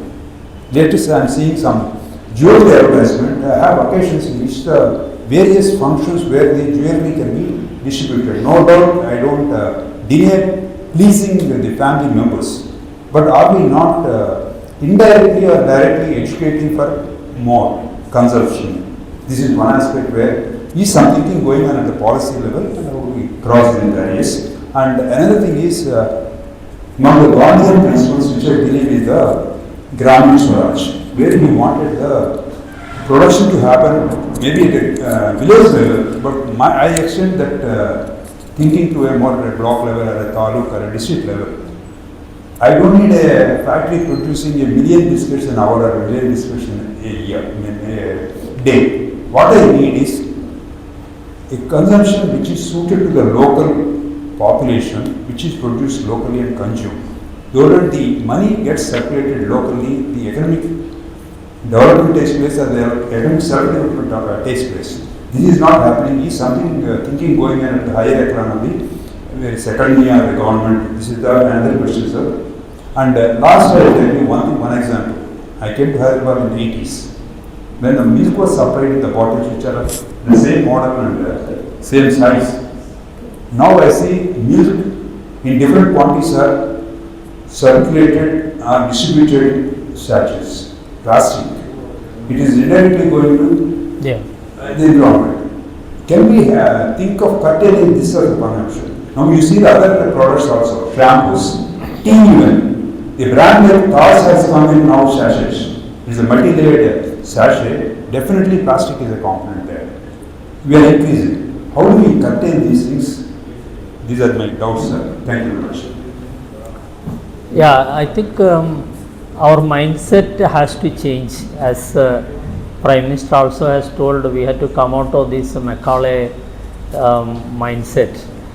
So we have a habit of thinking that whatever we were following or our grandmother or parents are following, that was just a belief and there is nothing. But now we start realizing that that has a value and we forgot about that. So that's why this breastfeeding, that became a fashion. Non-breastfeeding has become a fashion. Without realizing, not only forget about the value of that milk, how important that is for the child to develop his psychological development as well as for the immunity and other things. We didn't realize that. We followed the Western world that no, we should not just after a month, no need of feeding breastfeeding is required. In fact, that gives a lot of protection for the child and its immunity, all sorts of things. Similarly, even our food habits. If you look at the Indian food habits, in fact, about 70% of Indians are non-vegetarians, isn't it? So, if you take Telangana, I think the number is something like 90%, except Gujarat and some other state. Everywhere the non-vegetarians are more. But luckily, whatever it is, without our understanding, we are not eating that much meat like Americans. If you look at the average consumption of meat by the Americans, annually they consume 180 kilos of meat, Americans consume. And Europeans, if you look at their consumption, they consume about 70 to 80 kilograms of meat annually. Whereas in India, luckily whatever it is about 18 kilogram. That is the average consumption of meat by the Indians. And if you convert that to the carbon dioxide emission, if we had eaten like Americans, we wondered we should have had 5 Indias to produce the food. Now with one India we are producing the food which is enough for 1.4 billion people, and not only that, we are even exporting now that food we are producing and exporting, because our consumption is like that. And if somebody comes and tells us that tomorrow that no, you should consume like Americans consume, we are gone. Not only we, the whole world will die. Whole world cannot sustain if Indians start consuming 180 kilograms of meat annually on an average. We need 5 India to produce that kind of a food to sustain the cattle, livestock and other non-vegetarian food itself.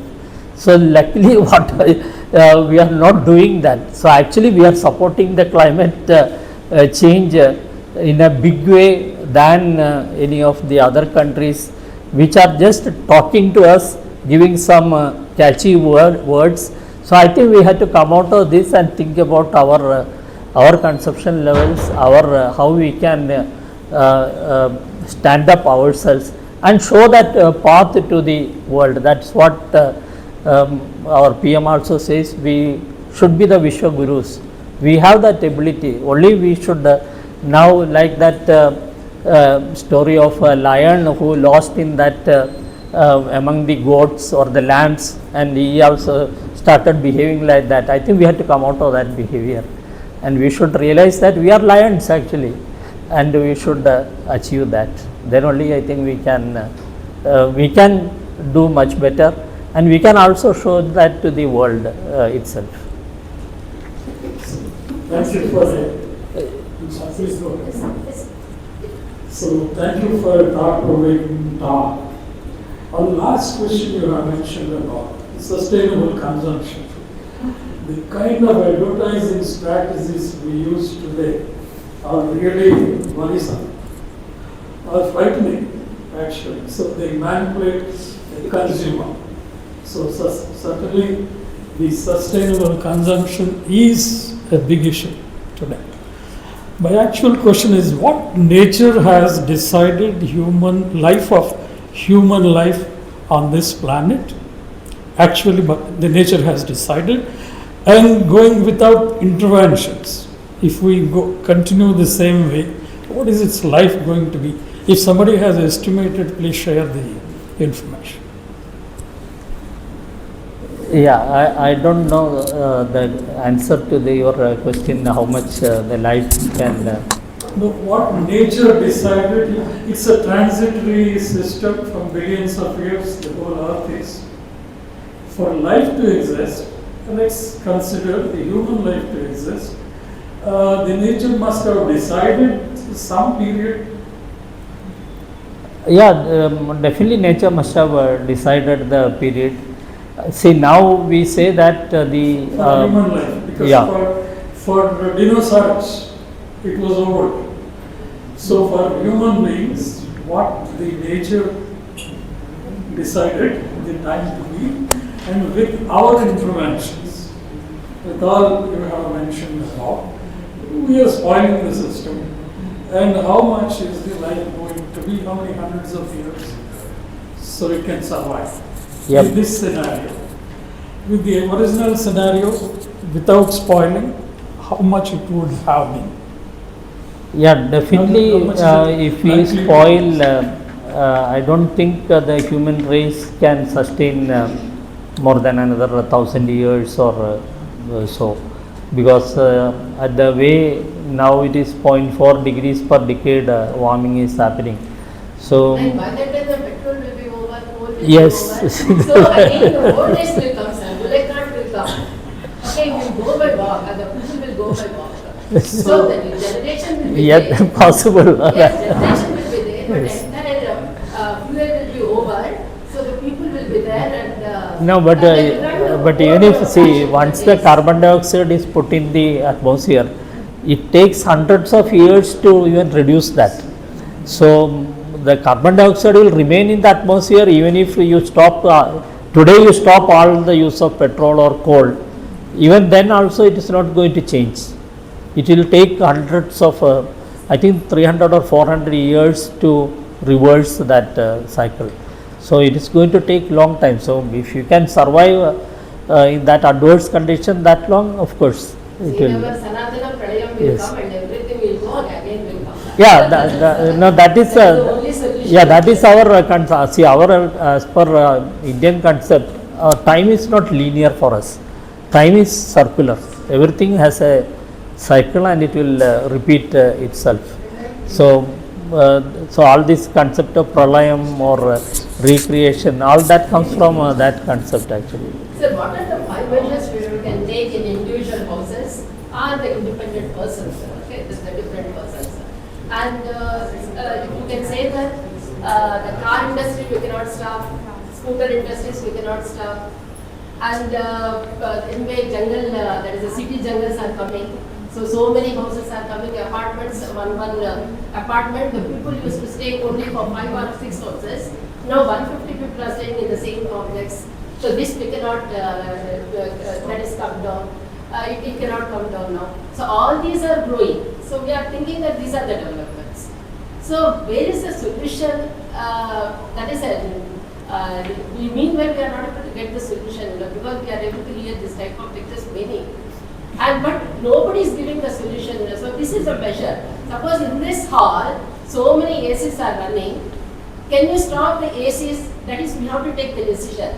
Can you stop the ACs and live in this hall only with the fans? Because so much of heat is producing because of these ACs. We are not taking the decision. In the house, the ACs are running from morning to evening and throughout the night. So can anybody take the decision that AC is not going to run from morning to evening, only in the night we can put?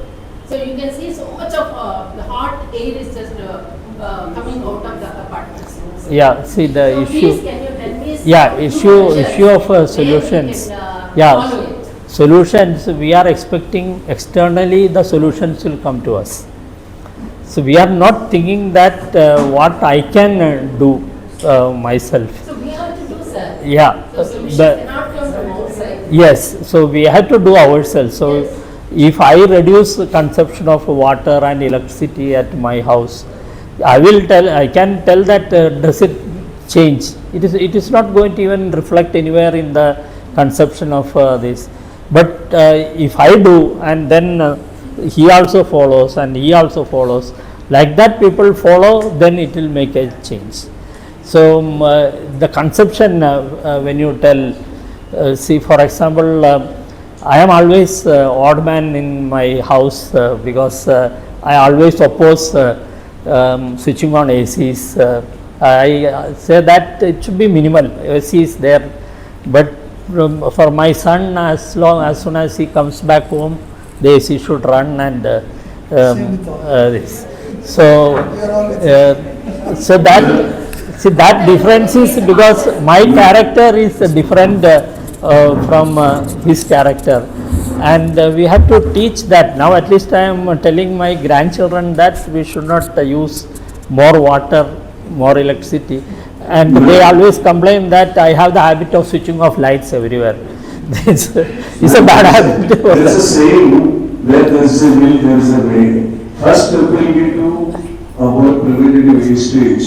You just go and load it in your own house. Every day, how long the light is on when it is not required, how long the fan is on when it is not required, how much water is wasted every day. I think that should be the first step.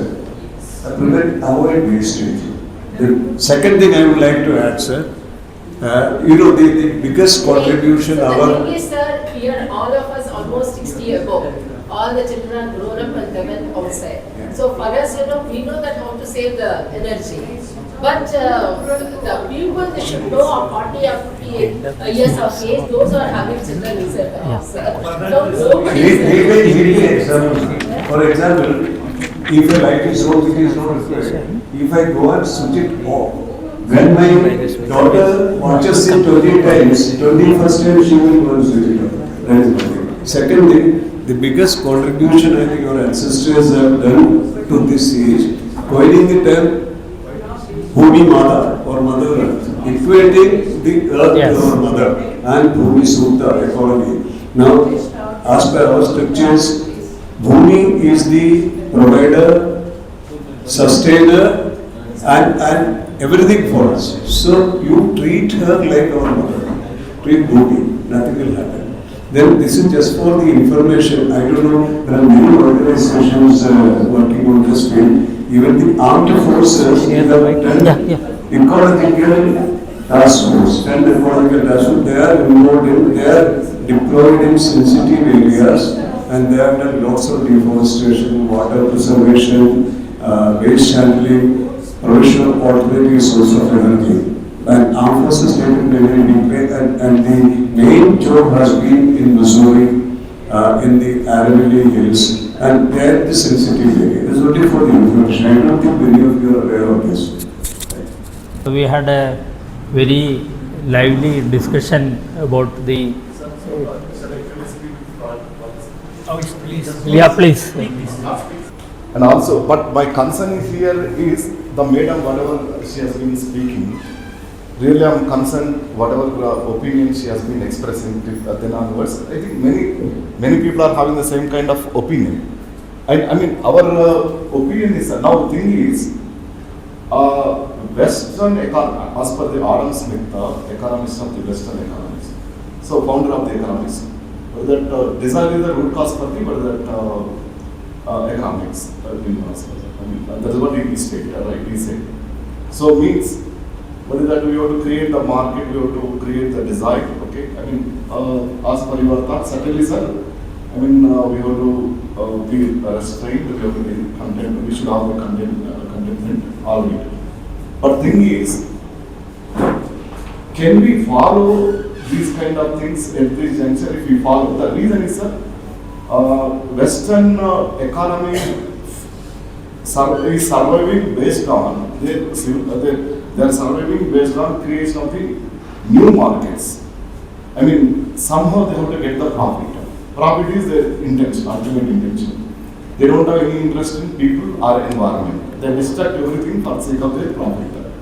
But we are thinking such a way as individuals here, as per your answer.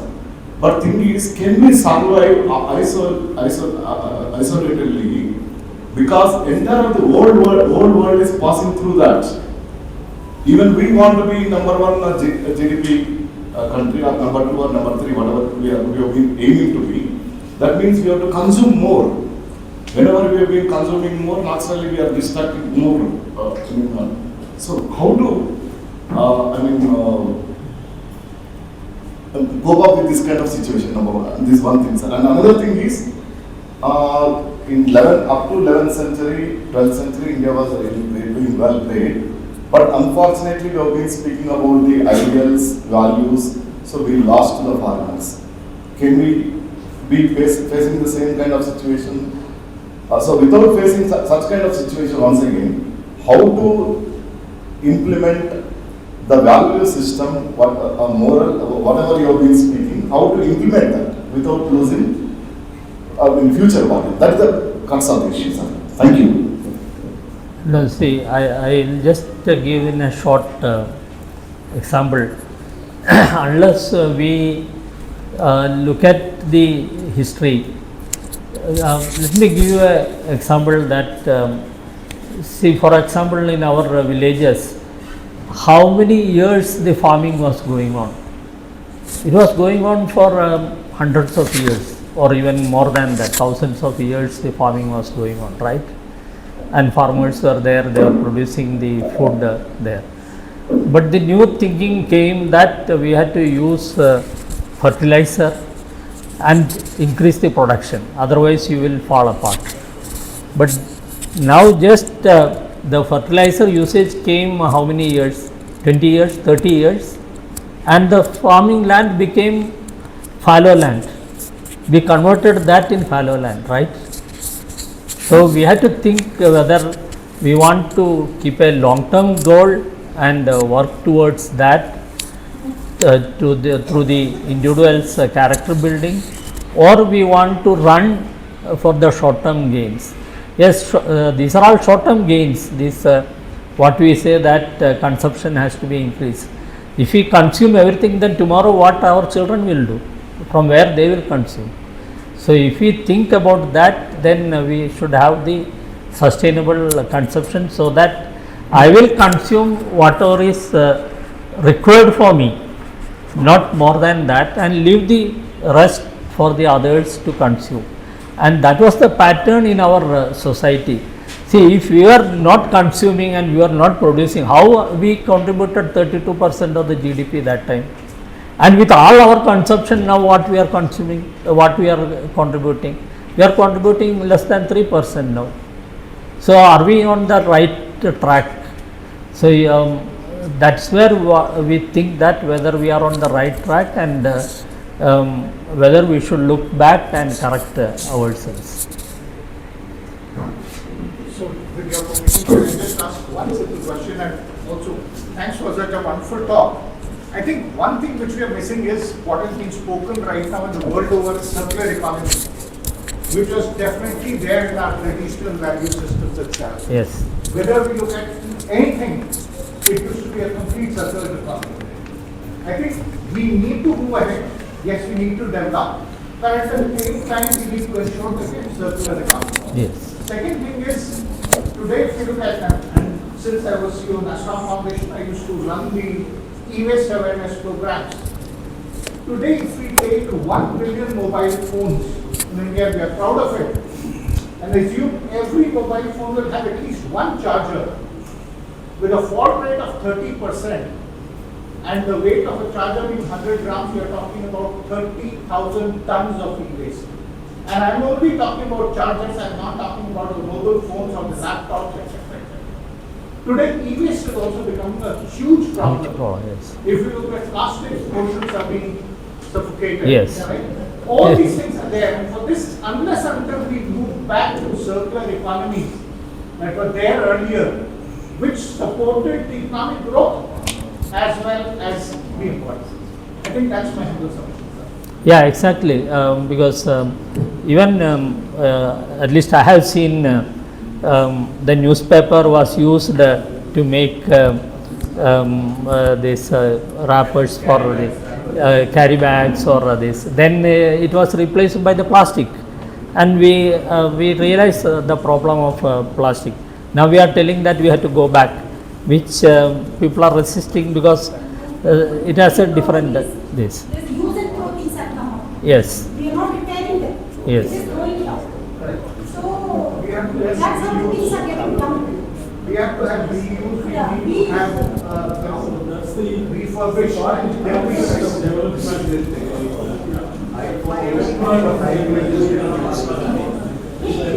Yeah, I think we have to conclude now. Excuse me, sir. Please excuse me just one sec. The discussion is getting. We can continue after this, yes. So let us confine to the view of that and see.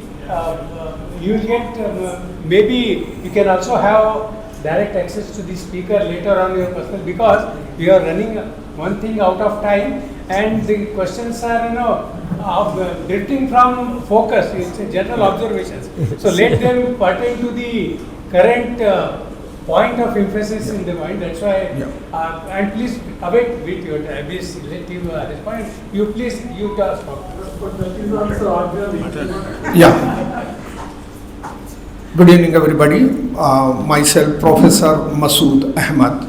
I'm the Hospital Chief Operating Officer, Renoa BB Cancer Hospital. I'm Professor of Healthcare Management. And I'm the person who lost my father in the cancer. In that context, I'm asking the question. At the outset, I would like to thank Samskruti Foundation and you as a speaker for the excellent insights. I think this is the highly underestimated area, climate change and environment, country like India. West we talk too much. Coming to the point. There is a research organization in WHO, AFRC, Agency for Research on Cancer. Last year they have given the statistics. By 2030, 1 out of 5 person will have the malignancy, cancer across the globe. And age is not the limit. Patient may be 1 year old or 90-year-old. And there are 3 things specifically they told about the India. Point number 1, 80% of the cancer patient, they go to the hospital in the last stage, where the recovery is difficult. 70% of the Indian cancer patients, they die within 1 year. And the last and very important, the matter of concern person like us, the child cancer is the 15% in India, whereas the world average is 0.5%. Okay, now question. As a professor, there are so many research that we have got the internal and external factor. I am coming to your area. External factor is the climate change and the environment, one of the important causes of cancer. Okay, my straightforward question is, what is the impact of climate change and environment on cancer and how much it is? Thank you. Yeah, I can't answer that precisely because I am not looked at this. But definitely, I fully agree with you that the climate change is affecting not only cancer, even if you look at the kind of problems people are facing, the respiratory diseases, which are increasing, especially in the cities. A city like Delhi, I think people are suffocating there because of the pollution, and respiratory diseases are increasing from the child to the elderly or senior citizens. So, but I don't know how much percentage or what is the number. I think these are the kind of research which is required in the country, rather than quoting the numbers from abroad. In our country, if tomorrow government has to decide which field we need more doctors, I think the answer will be, one is respiratory diseases. We need more doctors in that field, rather than plastic surgery and other kind of things. So that is required for planning and promoting the development of medical care in the country. Similarly, the cancer, I fully agree with you that earlier cancer cases were heard very rarely.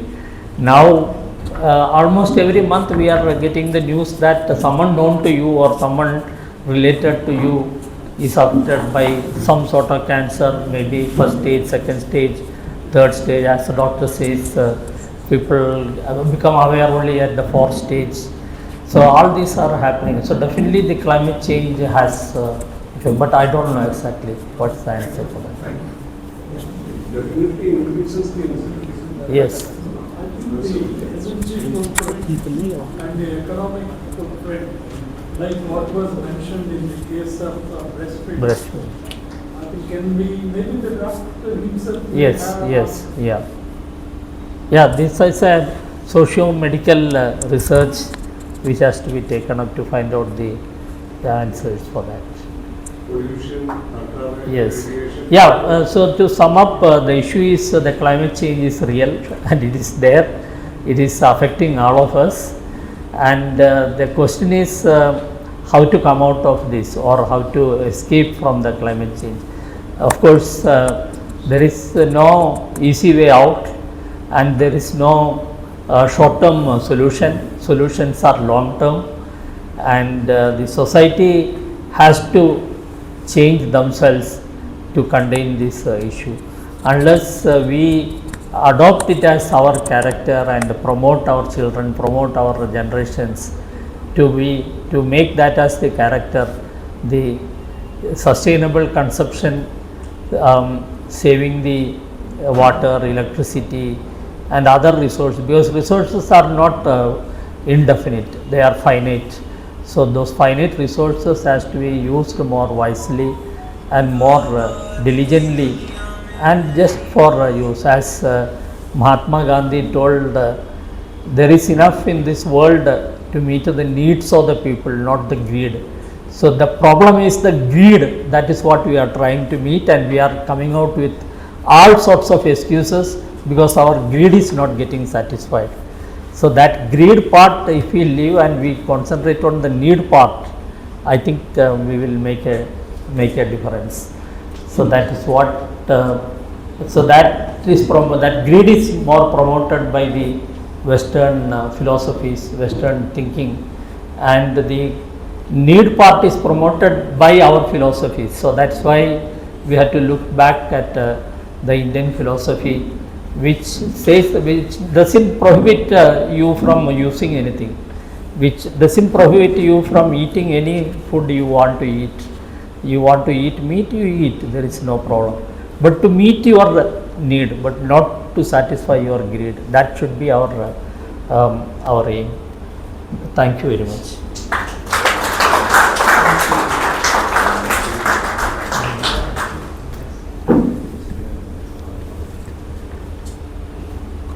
Yes, I will make an exception. That was supposed to be the last question, but a very enthusiastic person, Mr. Mohan, he says that he can give the answers to many of the questions questioned. He has asked for 5 minutes slot, which is not possible. If you can please speak in a minute or so.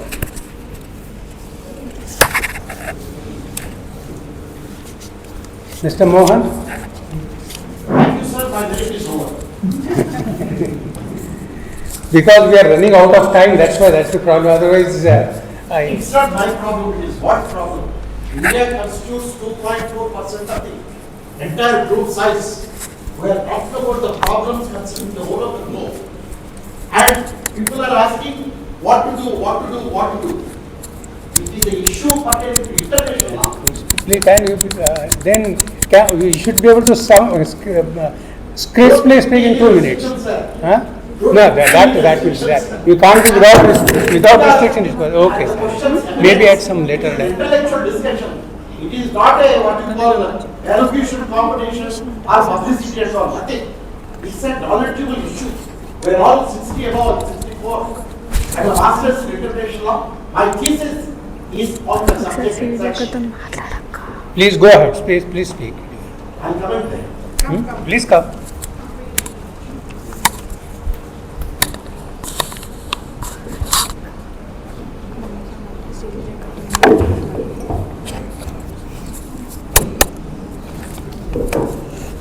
I'm sorry, I'm being a little emotional. That requires, because the questions that was raised by my learned friends here and for the speech rendered by Sri Shenoi Saw, he's a wonderful scientist and engineer. He spoke about what's happening under. Just imagine a plastic bottle containing water. You press it. When you press it, what happens? Bottle consisting of water, you press it, then the cap will come out, it will be thrown out, then water will come out. Globe is not sphere. There is a technical term, not exactly the sphere at all. So when the globe inside there are so many layers. When you are taking out oil, natural gases, do mining, and exploding nuclear devices in the sea, what happens? And China, for you must be knowing, has built a huge dam. The reservoir is supposed to be the largest, biggest reservoir.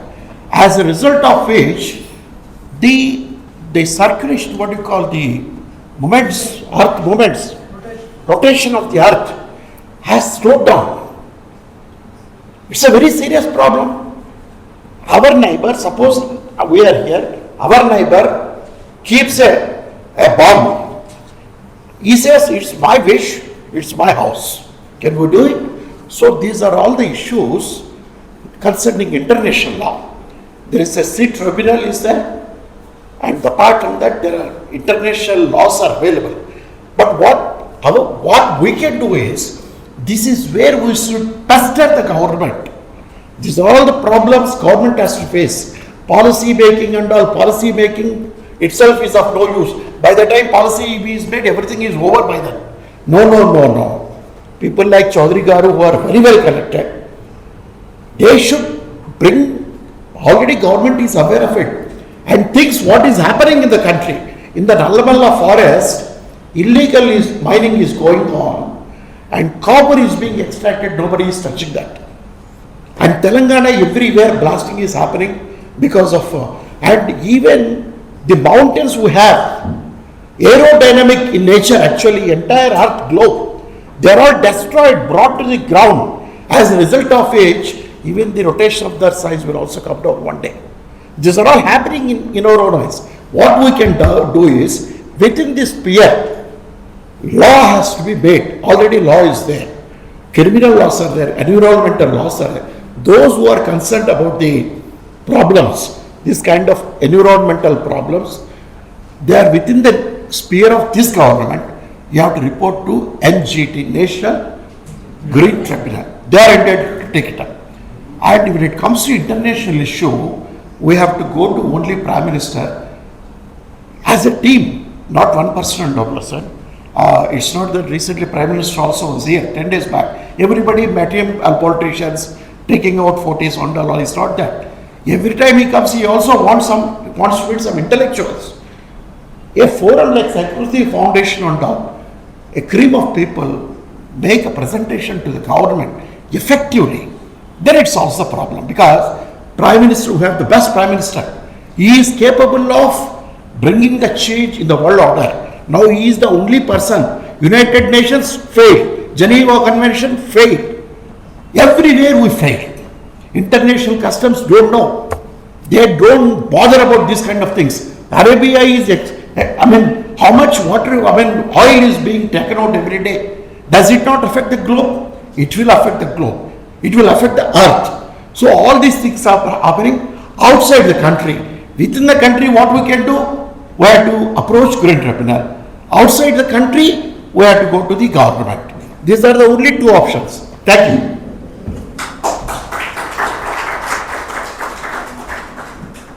Sorry, 1 minute, sir. 1 minute. Sorry, sir, I am Bhaskar Mohan. I am a former chief judge of the National Company Tribunal. I have done my master's in international law. I submitted my thesis in the law scene, and my guru, Sri P.C. Rao, he is no more. Sri Chaudhary was he was the judge of Tribunal for International Law scene. He fought for our country. All these problems, same problems, everything he fought for our country. When I speak, when I don't mention his name, and my guru's name is Professor Nageswara Rao, I think I am doing injustice to myself. I thank them.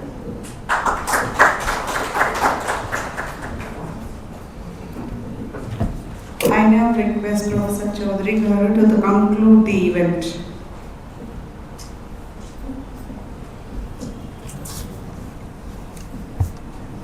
Thank you, Mr. Mohan, for speaking out your mind, and you have very strong emotions about it. Anyway, we all appreciate it, and it will be noted in this.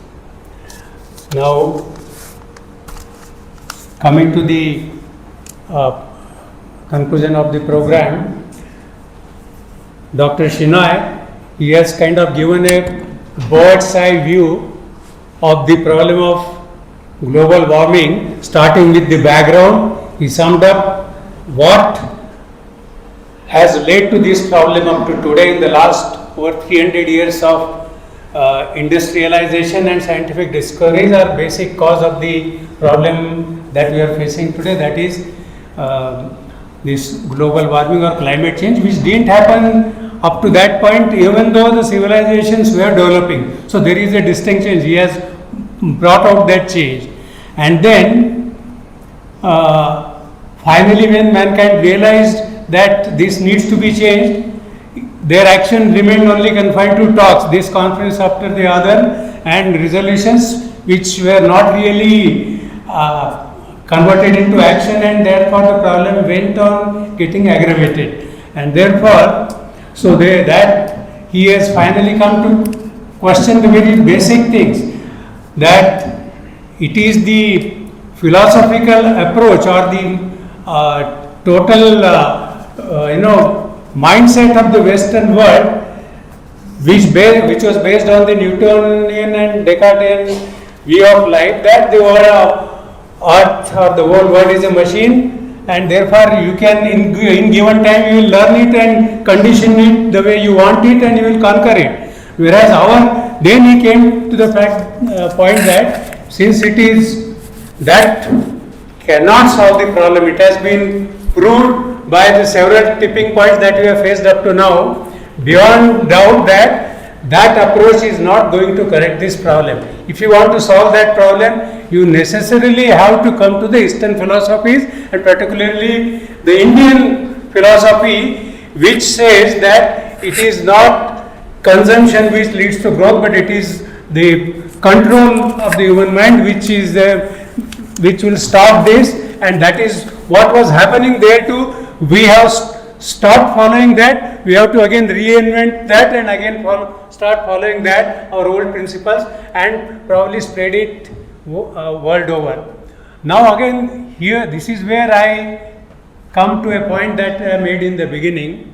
Now if you take the climate change and pollution as a case in point, now we know that it is a cat that needs to be bailed, but the cat is not willing, the bail is not readily available, and who will bail the cat and how they will bail the cat. This is what is going to be the theme of the people who are working in public policy and culture. Unless the general philosophy that it needs to be done is well known. But how to do it is on this theme that the intellectuals can think and suggest ways to actionable points, and that will only come through thoughts which finally result into public policy points. It has got a particular procedure, but that will come only through intensive thinking. So therefore, taking this as an example, I again appeal to all the audience here to keep on thinking on these points and put your efforts to see that you generate some things which can form the basis of public policy change. This is a national task, and any contribution that effort will be very gratefully acknowledged and appreciated and welcome, and we are eagerly waiting for it. So Samskruti Talks is the forum on which people who can do that job and the people who can exchange views with each other on that meet. So therefore, today's discussion and today's topic is actually an illustrative example of how we know what needs to be done, but how to do it and who will do it is still not very clear. So that it has to be taken further from where you concluded, sir, that you said what needs to be done, but how it is to be done and who will do it and who will formulate the strategy for doing it. So that is what we would like people to contribute to. With these few words, I again thank our speaker for really covering the topic in a very comprehensive way, bringing out the problems associated basically right from the beginning, and the solution embedded in our Indian thought system. Thank you once again. Thank you.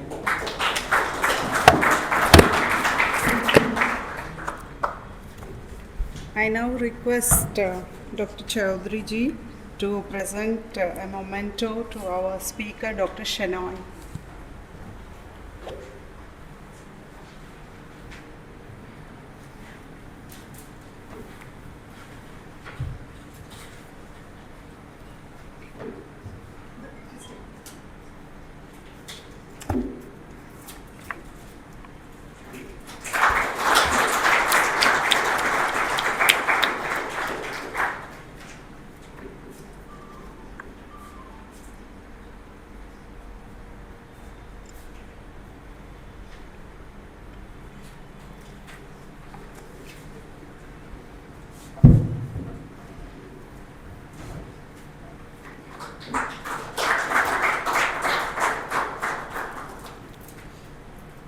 Thank you, Dr. Chaudhary.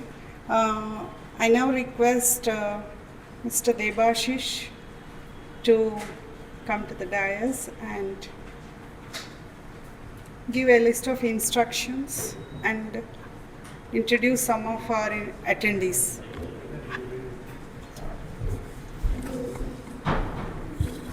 Thank you, ma'am. We have few more instructions, so I hope everyone has scanned the QR code and filled up the registration form. If not, please do so. And after the event, by tomorrow Sunday, another Google form will be sent where you can give your feedback and mention your questions. We will send the answers to your questions by coordinating with the speaker. A few more people who have registered later on, few more distinguished guests, we would like to call out their names. Kindly acknowledge your presence for the larger audience. Mr. Chidire Chandrasekhar, Assistant Divisional Manager, LIC of India. Professor I. Lakshmi, Retired Professor of History, Osmania University. Uma Maheshwar K, Retired AGM, State Bank of India. Lieutenant Colonel Swarna Reddy, Army Veteran, Advocate Senior Panel Council, CAT Hyderabad. UV Narasimha Reddy, former CEO and Director, Helios Pathology India. Ms. Deepika, volunteer for SF. Mr. Ravi Krishna, Associate Vice President, Sri City SEZ. Major General Dr. M.N. Gopinathan Nair, retired, Armed Forces Medical Services. Pammi Sudhakar Reddy, Founder Secretary, Sri Venkateshwara College. Mr. Sai Sham, from Software Samskruti Foundation. Dr. H.K. Nagu, retired Additional Labour Commissioner of Labour Telangana, currently with Vanvasi Kalyan Ashram. Mr. M. Virender, Deputy Curator, retired Salarjung Museum. Mr. T. Rambabu, Director, URGE. Mr. C. S. Shastri, Senior Vice President, Visishta Insurance Broking. Dr. Nagalakshmi Tata, former Member Secretary, MGNCRE. SGS Murthy, Professor, Pallavi Group. Mr. A. Raghava Krishna, Director, Savitra Software Services. Mr. Sumit Patel, Research Scholar, ABVP EFLU Unit President. Mr. B. Ashok Kumar, retired as Regional Accounts Officer. Dr. B. Murali Mohan, retired PG Professor Ayurveda, Telangana BJP Medical Cell Advisor. Colonel V. Ramulu, Director APCRDA. Naga Shweta, Mathematics Faculty, Resonance Education. Dr. D. Vishnu Kumar, Orthopedic Surgeon, Gandhi Hospital. Professor M. Masood Ahmed, HCO, Renova BB Cancer Hospital, P. Mohanaiya, CGM retired NABARD, Mr. Venkateshwara Rao K, retired Chief General Manager NABARD, former MD of NAPCONS, currently designated partner of Agricare Consultants Hyderabad, Mr. Gudla Natraj, Head of Programs, Mass Mutual Global Business Services.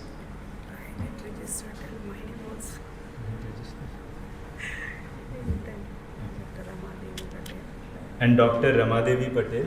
From University of Higher, Assistant Professor in Biochemistry. Assistant Professor in Biochemistry. Okay. And after this we have vote of thanks and we have a Shanti Mantram and then we have dinner arranged for everyone. Thank you.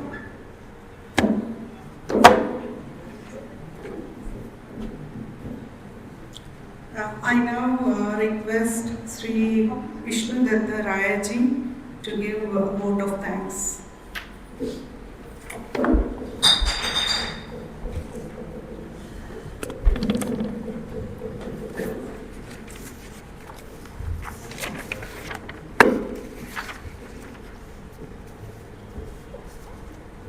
I thank Mr. C.H. Venugopal Reddy, Chairman Bharatiya Institutions, for giving this facility and sparing this facility for us to have these sessions, and also housing the office of Samskruti Foundation. I also thank Sri Bhaskar Patra Mohan Garu, President, for his continued support to the talks. Before thanking the speaker today,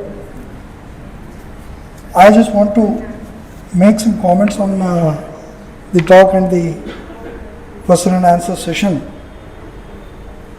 As Sri Shenoi Garu said, the Western model has been human-centric. When we say human-centric, naturally the stronger person would win over the weaker person. Now the globe is occupied by stronger persons on the west side of it. So we have geographical west, we have economic west also. And both are conquering, both are in the same position. Unfortunately, the Mother Earth revolves from west to east. So whatever pollutants or whatever physical pollutants that are created by the west are transported to east because of Mother Earth's rotation. Not only the physical pollutants, the psychological pollutants and political pollutants are also transferred from west to east because of the rotation of the Mother Earth. As the speaker said, the Indian perspective has been not individualistic but participative. We had the concept of Bhuta Yajnam, we had the concept of three yajnas, Bhuta Yajna, Daiva Yajna and Pitru Yajna. The concept of Bhuta Yajna ordains all the Indians, all the followers of the philosophy to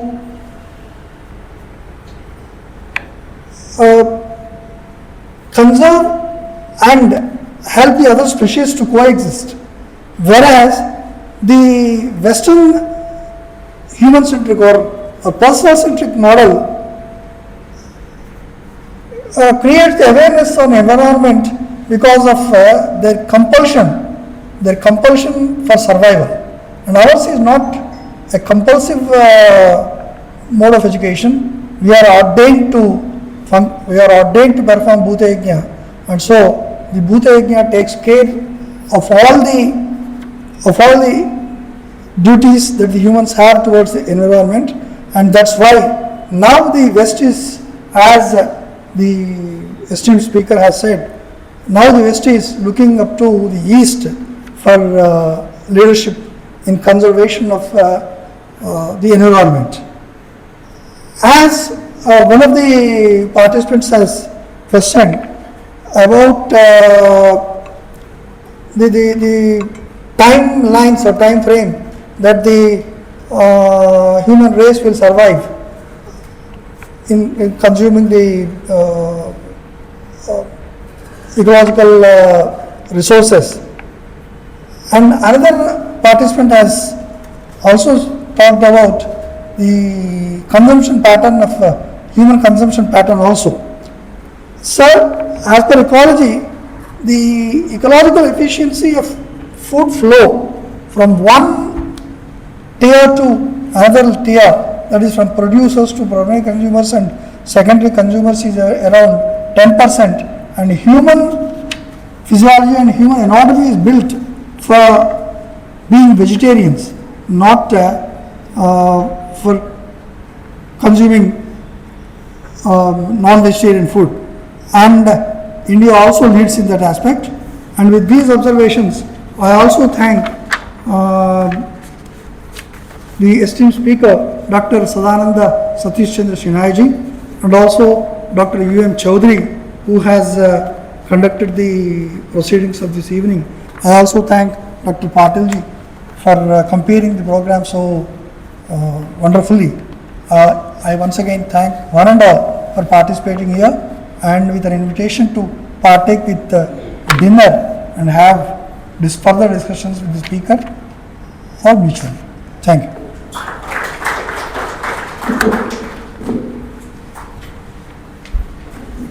Thank you, sir.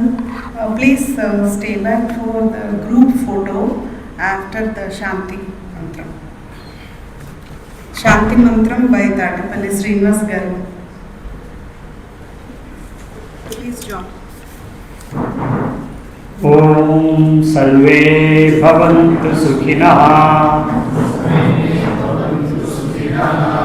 सर्वे सन्तु निरामयाः सर्वे भद्राणि पश्यन्तु मा कश्चित् दुःखभाग् भवेत् ॐ शान्ति शान्ति शान्तिः। ॐ शान्ति शान्ति शान्तिः।